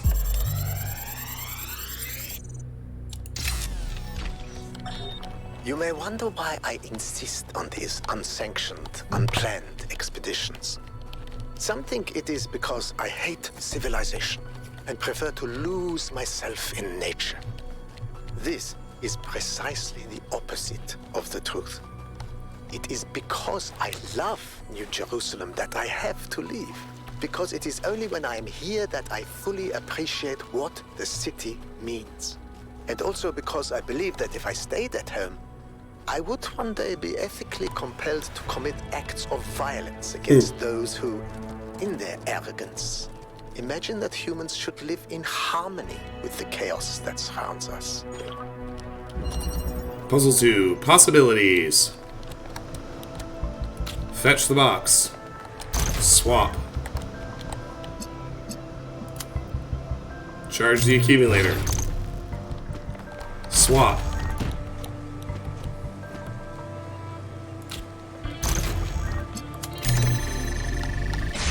Done.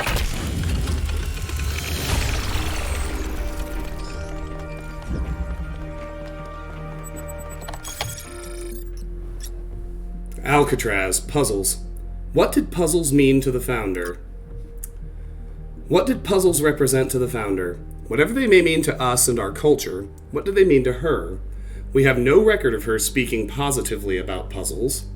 She certainly never expressed any interest in solving more of them. So what if to her they weren't trials to overcome or challenges to enjoy, but a trap she had to escape? Wasn't all she wanted at the end to stop solving puzzles and start living a free life in the real world?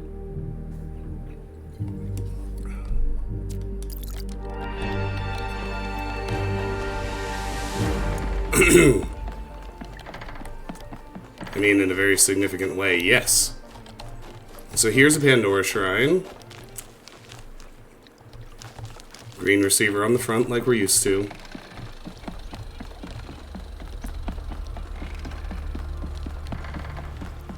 And here's puzzle 3. The wall.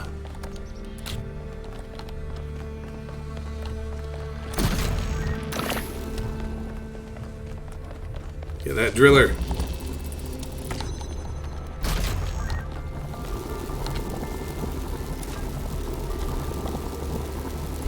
Oh wait. Through there, swap the jammer for the box. Use the box to get the connector back. Swap the driller for the jammer. Solved. Not bad, 1K. Now, this is the most complex Pandora Shrine we've seen so far. It has 3 different pieces to the intended solution. Oh, hold on. Alright, the Devil's Bargain. This is another one where there's a particular choice I need to make for the achievement path, but fortunately, I get to pick the one I agree with. The Devil's Bargain. Sibawai 402. From Theophilus of Adana to Dr. Faustus, from Marlowe to Goethe, there's a story that the ancients kept telling. A wise man tempted by the devil to sell his soul in exchange for knowledge, with terrible consequences. I've long wondered why they thought this story so important, and I'd be curious to hear what others think. Malduk 202. The ancient writers knew that knowledge is dangerous and its pursuit often leads to tragedy. Damien 903. Knowledge is dangerous for those who want to hoard power. These stories are designed to keep ordinary people compliant. Libestros 42. And yet, in a lot of the stories that I've read, the writer seems fascinated with the devil's side of the argument.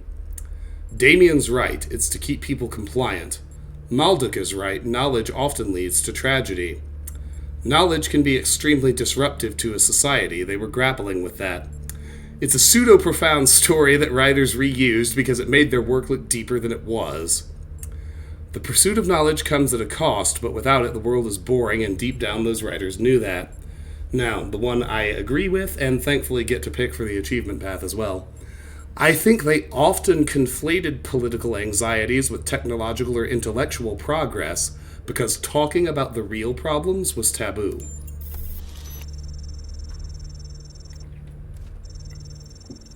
Damien. That's actually a pretty good point. It's not just deliberate propaganda. Sibawai. Maybe that explains why I always find the beginnings of such stories fascinating, but the endings are always banal. If all that can ever happen is either tragedy or the restoration of normality, what's the point? Okay, anyway, like I was saying, this is our most complex Pandora puzzle so far. It has 3 distinct steps, all of which are required to solve it. First, you have to notice way up in the distance there's an RGB converter just sitting up at the top of that column. You can see it rotating. So we need to get the connector out. Not hard. With the energy gate closed, or with the energy gate permanently open, we can just pass it through. So let's connect this to the final receiver and the converter. So that's a good connection. So now, to solve the puzzle, we need to feed red and blue beams into the converter as well.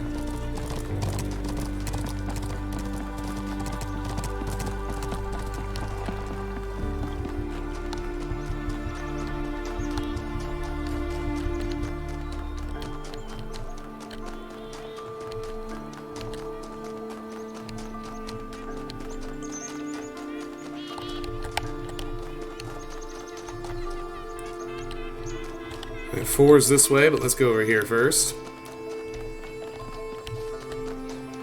Do the first lost puzzle.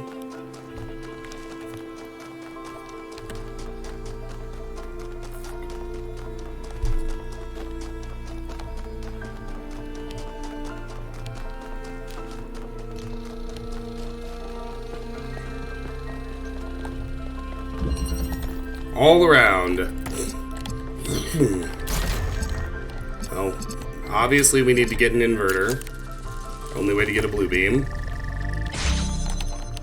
Bring this connector through. Free the jammer, which frees the inverter.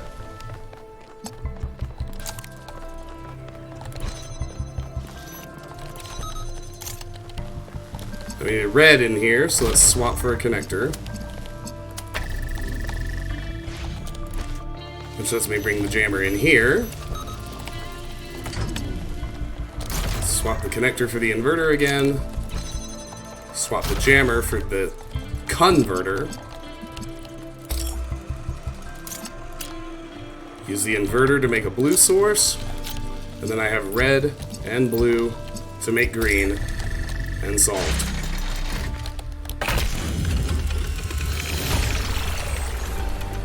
Oh, yeah.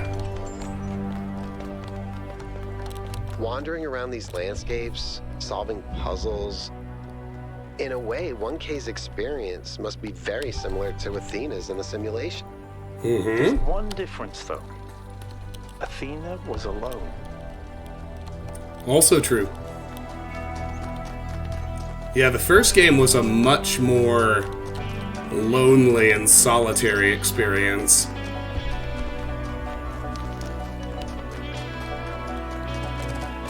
Compared to this one. I think both of those have very strong virtues.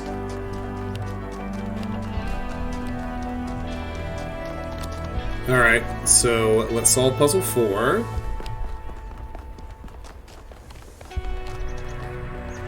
Oh, but I missed something. Hold on. Ooh. I missed the first Prometheus spark. It's back here by puzzle 3.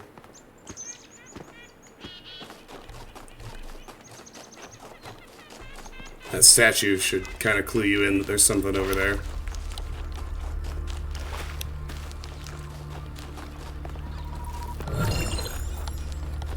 There we go. Now we'll go solve puzzle 4.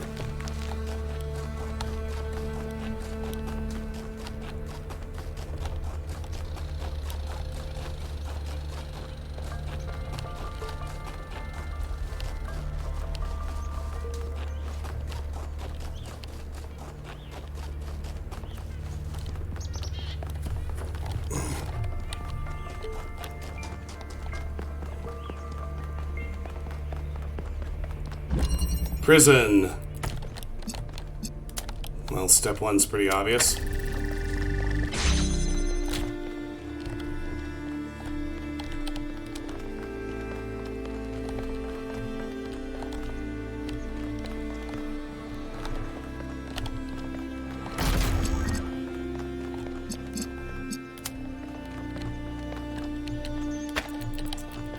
I'm just gonna position this one better and I'll be able to connect both.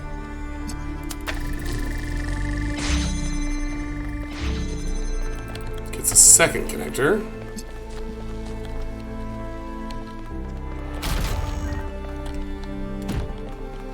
Now with a box and a spare connector, I can hold this open with the blue. Grab the red.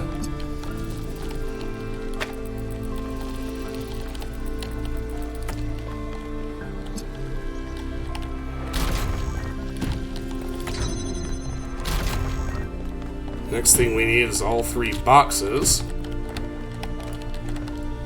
to create stairs over this fence. Hit that switch and get the 4th connector.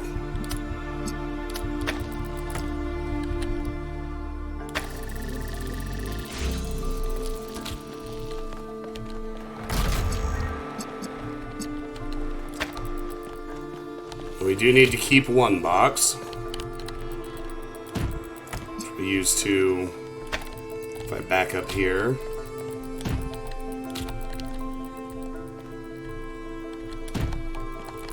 we can elevate a red beam over that blue.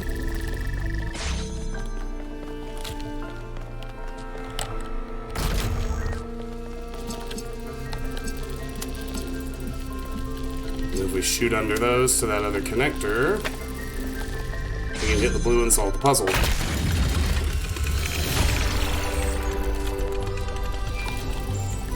Now with the energy gate down, it's a little hard to make out from in here, but let's kind of jog out, get a bead on where the converter is. Try and keep it centered. Walk back inside.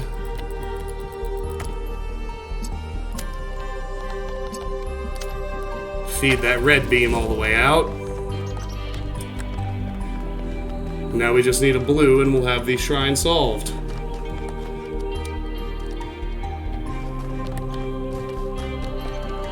Oh, I know. It was so cool the first time.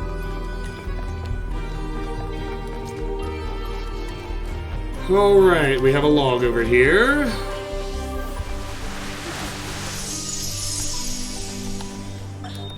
Mother, can I suggest something? Of course, go ahead. The southern part of the island is completely dead. No animals, no plants. The soil is too alkaline for anything to live except bacteria. Yes, that's why it's a good location for some of the experiments. Well, if we want to show that we can make the cosmos more beautiful, then why don't we start there? The desert doesn't have to be dead. If we modify the conditions, life can thrive there.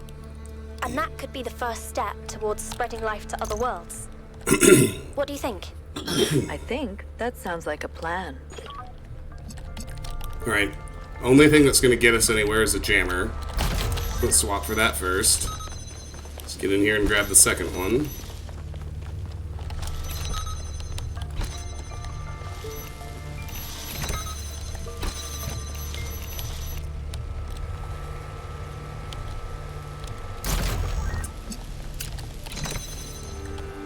Now that button holds both gates open.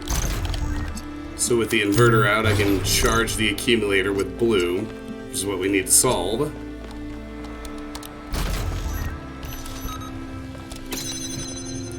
Oops. Thought I was jamming the first gate, my bad. There we go. Alright. Let's swap the inverter for this guy. Need the second jammer for a moment, just to enable a juggle. Now that that's open from that side, we can bring the blue accumulator through and solve the puzzle.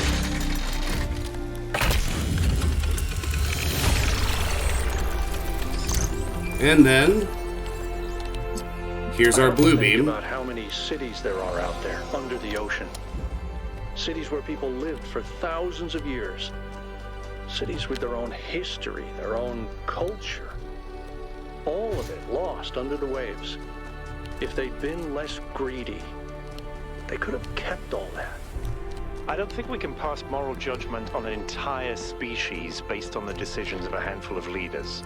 Yeah, no shit. But I do think they made a mistake. They stopped caring about what they built. They stopped seeing the romance of civilization. I think he's right about that. It's really, really, really easy to lose track of it.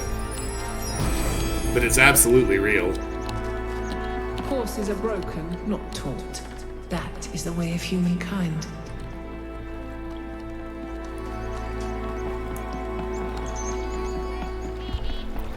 Alrighty. So that's a pretty fun Pandora Shrine. I like that one a lot. It's a little cheesy to have to spot the converter. But it's actually pretty easy to see from Puzzle 5, so it's not that bad.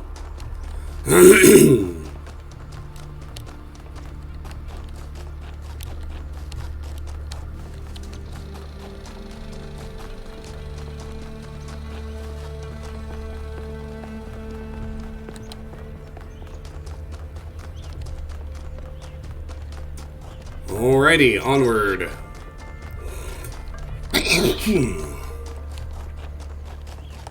Puzzle 6 is this way. Detour!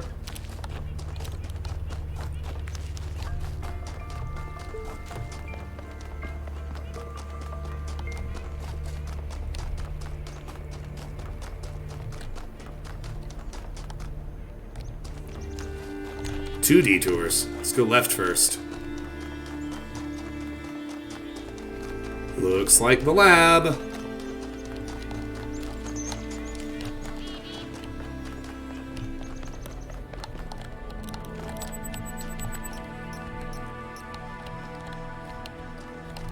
Well. Yakut, collapsed lab. Not everything the founder built lasted. One of the founder's labs seems to have collapsed.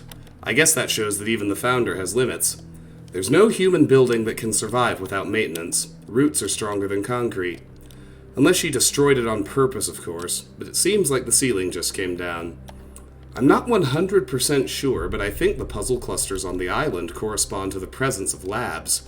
Except the lab near our base camp, which doesn't have any puzzles attached to it, although it does have other strange structures surrounding it. Are the puzzles guiding us to the labs, or are we just finding the labs by accident?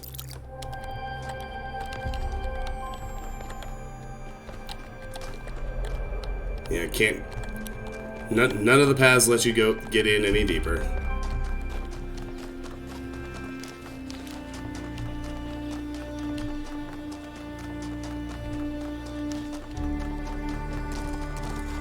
Alright, let's see what this one is.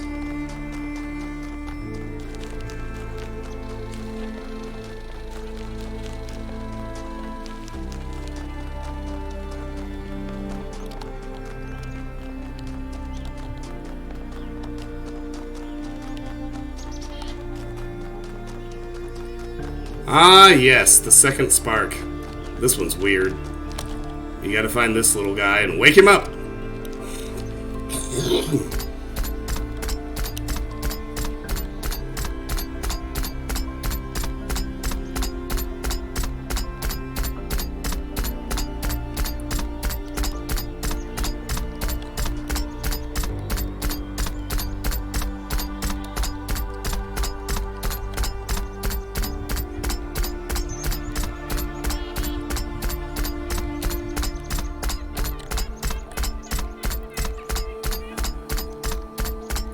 Metal Sonic's lost cousin.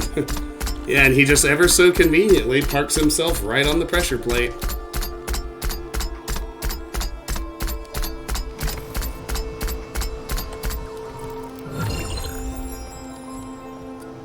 And there's the second spark.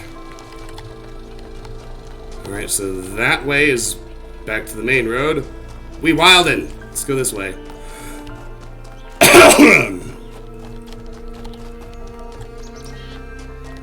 Now we wildin' even more. We going off-road. Because up on this hill is our next artifact. I already saw it, so I know it spawned. The van.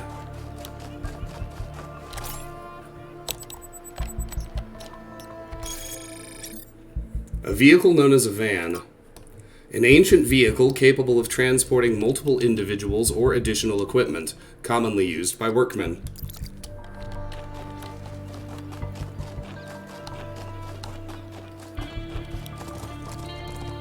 And there's the Prometheus sprite.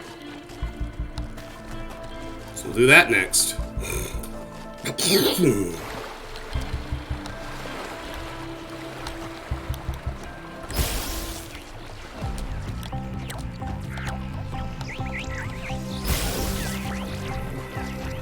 Now this one goes pretty bonkers. I said the last one was the easiest one to get chasing the light. This one, it's close to impossible, I think. Jump!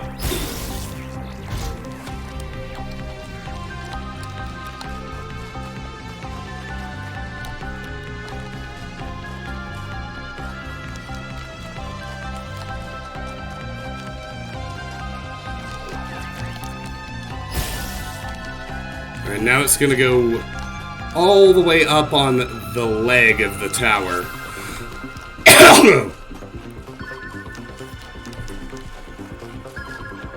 And yes, we can actually follow it all the way up there. In fact, it's what we have to do.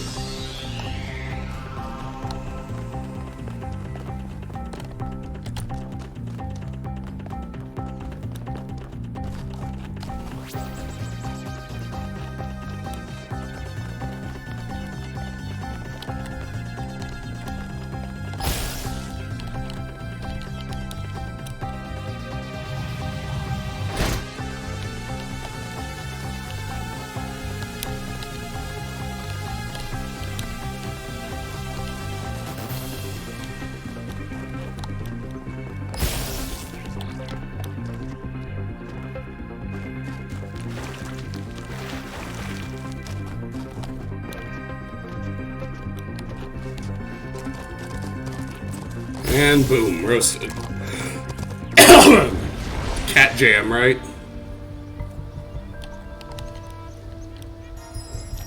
I said it was almost impossible, but I would have gotten chasing the light. But that's only because I knew in advance about the tower leg. Paradise cannot be found. It must be built. Alright, well, there is the, that's all 6 stars for the northern areas. Let's hit this terminal. Should be Trevor. Remember, because we've done all the others. Yeah, Poisonous Humility. Excerpted from Orthodoxy by G.K. Chesterton. But what we suffer from today is humility in the wrong place. Modesty has moved from the organ of ambition. Modesty has settled upon the organ of conviction, where it was never meant to be. A man was meant to be doubtful about himself, but undoubting about the truth. This has been exactly reversed. Nowadays, the part of a man that a man does assert is exactly the part he ought not to assert himself. The part he doubts is exactly the part he ought not to doubt, the divine reason. Huxley preached a humility content to learn from nature, but the new skeptic is so humble that he doubts if he can even learn. Thus we should be wrong if we had said hastily that there is no humility typical of our time. The truth is that there is a real humility typical of our time, but it so happens that it is practically a more poisonous humility than the wildest prostrations of the ascetic. The old humility was a spur that prevented a man from stopping, not a nail in his boot that prevented him from going on. For the old humility made a man doubtful about his efforts, which might make him work harder, but the new humility makes a man doubtful about his aims, which will make him stop working altogether. Miranda, I had to read this twice to fully understand it. And the hex actually translates to German, not to English, directly, but then, of course, you can translate the German into English, and what it says is, did you think I should hate life, flee in deserts, because not all boy morning blossom dreams ripened? Excursion.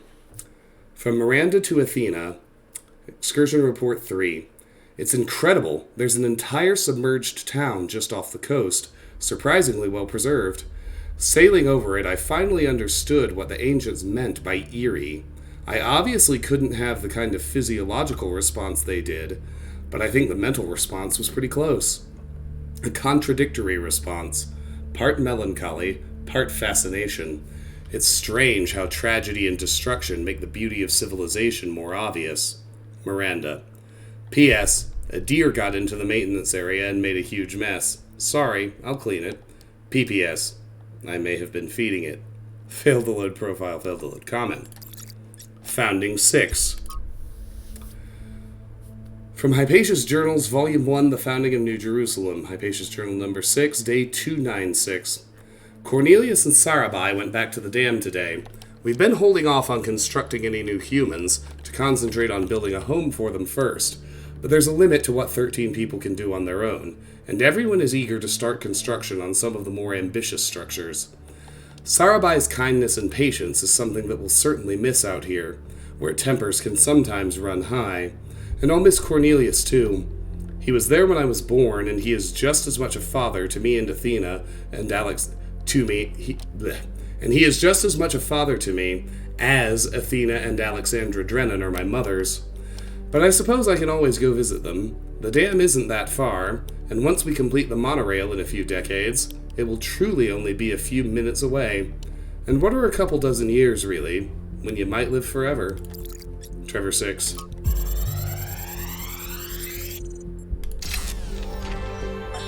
Something I really like about Alex, one of the reasons why I'm here doing this, is that she's really humble. She has this incredibly positive view of humanity. She believes we can accomplish anything, but it's not about her. She doesn't think that she's smarter or better than anyone else. She just looks at us as a species, and even though she can see how small we are in the grand scheme of things, she thinks that we could conquer the stars and give meaning to the universe. Even now. Even when none of us are going to live to see it. Isn't that awesome? Up and down. Alright. So, kind of got to plot what you need. We need the converter for the final solution. What we need to be able to do is create a blue. What we have out in the puzzle are a green and a blue. So, we need the converter, which will create a red. And then we need the inverter to invert that to blue. So of everything available to us, you can see there are 2 fans, the inverter, the converter, and a box. We don't need the box, so we should get it up there. That's step 1.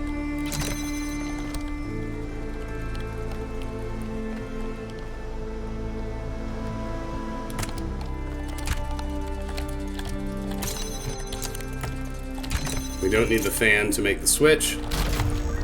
We can get the box out, put the fan back on, right up, boom, boom, boom. And with that in hand, we never need the second fan again.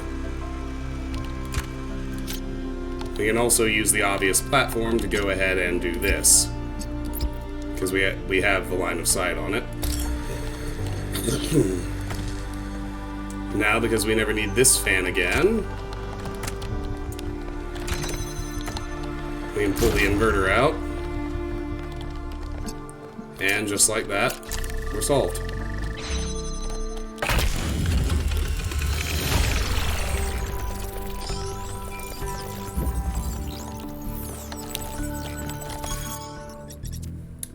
Places of Longing, New York. Athelbach, 910. New York was a place that aroused great passions.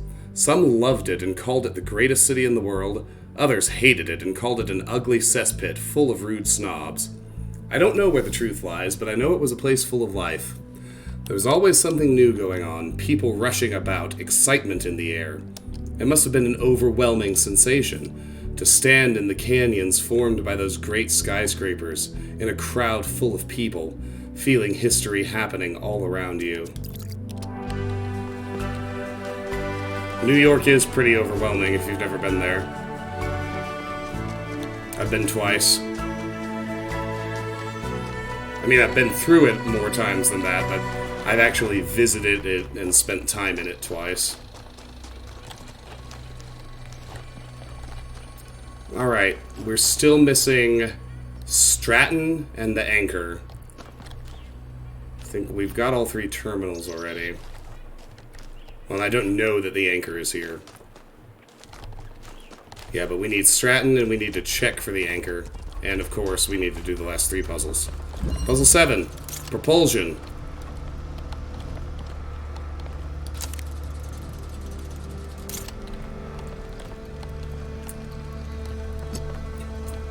Because all I actually need in the end for this one is the right color accumulator. But I need to have it up here.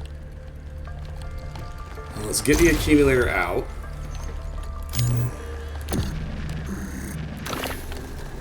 Use the driller to pass it through.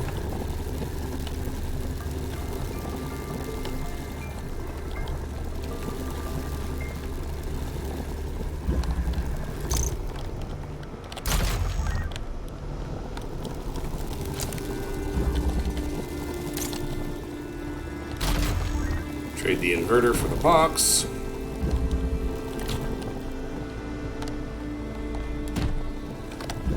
Yeah, but the color I need is red, so...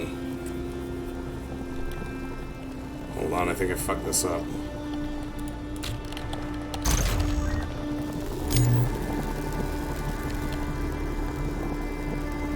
Oh, no, I didn't. No. I can chart... Yeah, no, it's fine. I'm sorry. It's totally fine to charge the accumulator blue. Temporarily swap it with the fan to do that. Don't need the box anymore.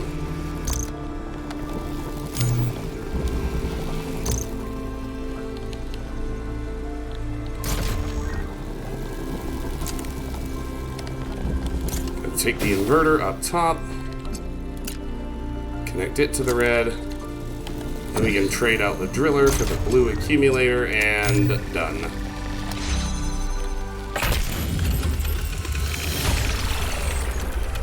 The smell coming from within. Okay, solved that one. No, sorry. Oh, it was really clever. Thanks, Byron! I feel really clever.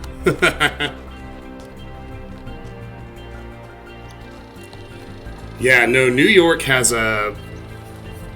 I mean, that log is really right about it. I don't know if you've ever been, Karis. There's a lot of good and a lot of bad.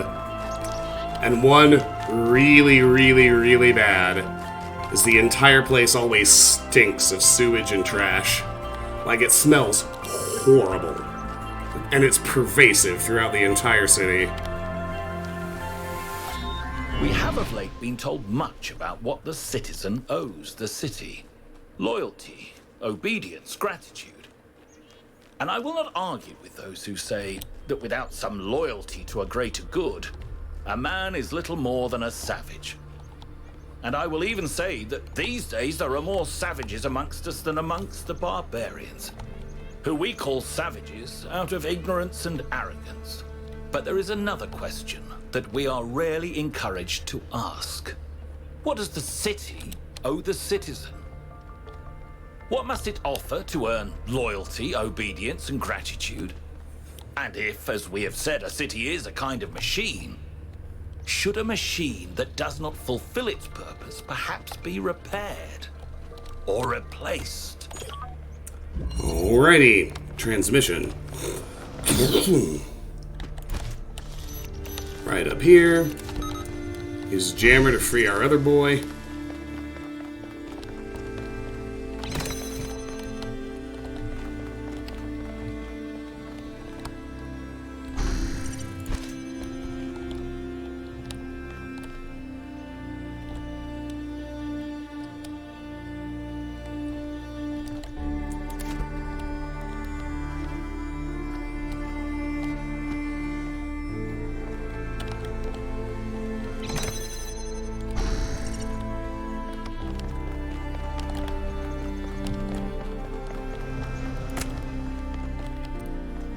Oh, yeah, that's right. I need to leave someone up there.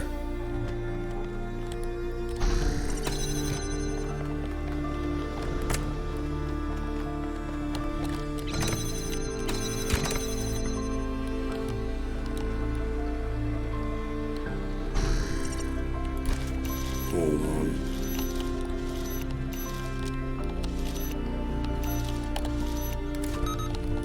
That's it. All right.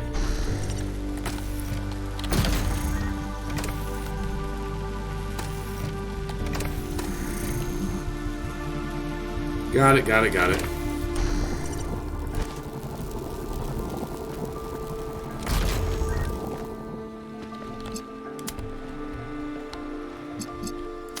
So we need this connector.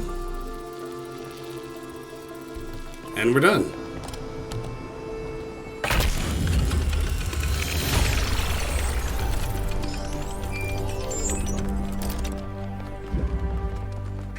Alright, one lost puzzle and... oh yeah, and this log. And check on the anchor.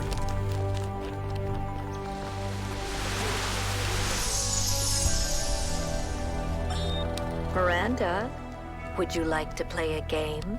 A game? That sounds like fun. It is. Remember what Alexandra Drennan said about games? They're part of what makes us human. Exactly.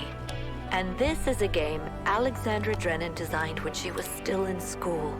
It's based on her favorite book. Have a go. And I see it. The anchor's here. Awesome.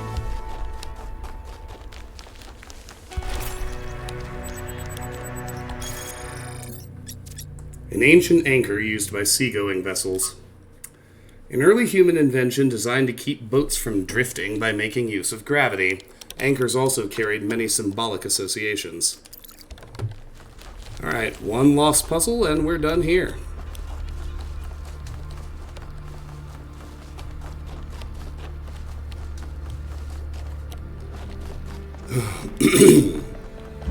Elegance.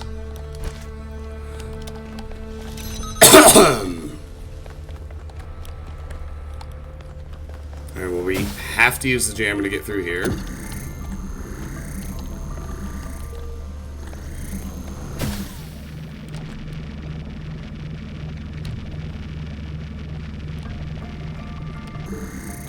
Can't really do anything useful yet, but... Oh yeah, we can get a second jammer. We can leave the first jammer back here, we never need it again. And we can bring the fan through.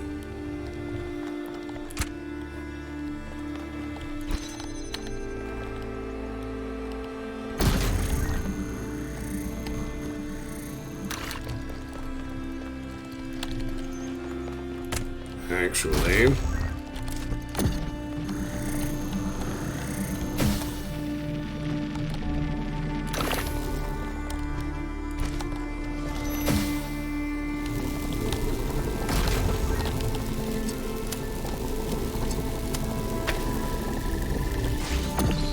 Don't actually need the driller anymore.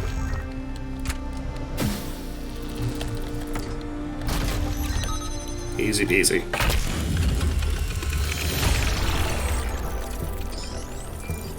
Alrighty, let's do the tower.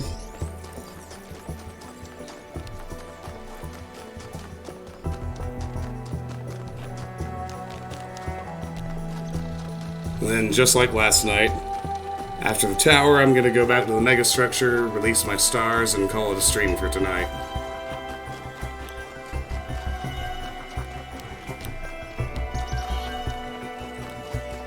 Let's do have a gander at our progress, though. Slowly but surely, we're getting there.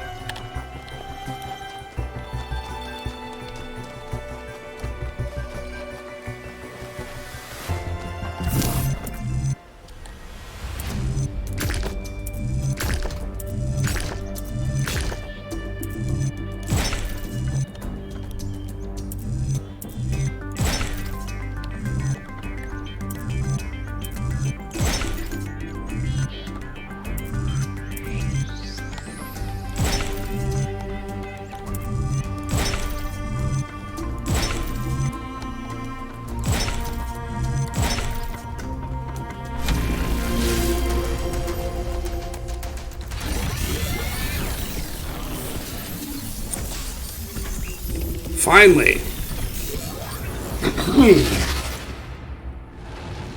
There he is. Hear me, friend, and heed my words. Beware Pandora. She is nothing but fear and despair, and she will do anything to prevent you from reaching the flame. It is she who disrupted the trials of the Sphinx, and who bound me in the... Yeah, fuck Pandora.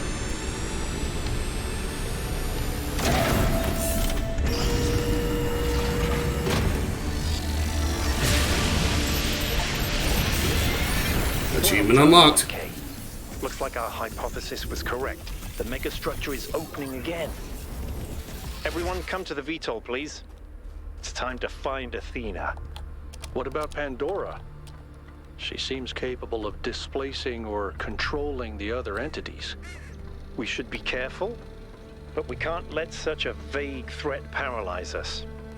Just keep your eyes open. Alright, yeah, that was 33 of 59. Lost Marshes. Activate the tower in the Lost Marshes.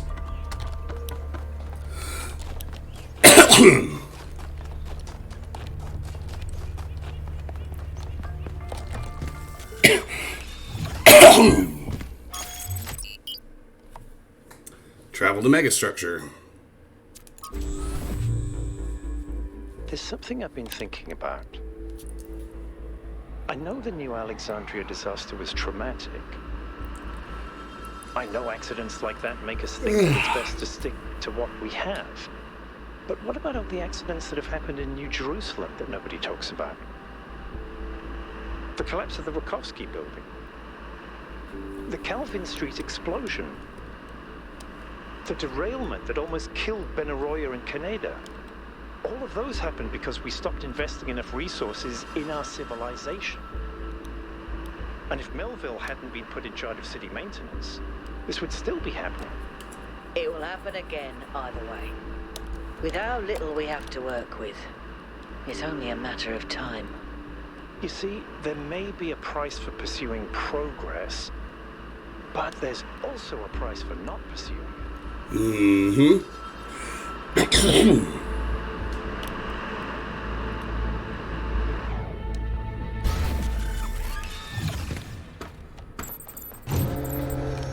return to the VTOL in a moment. But not really, because I'm not doing that until the next stream. But we will go release our stars. Like I said last night, it's nice. My brain likes the little progress marker that's created when we go release the stars we found every time we come back here.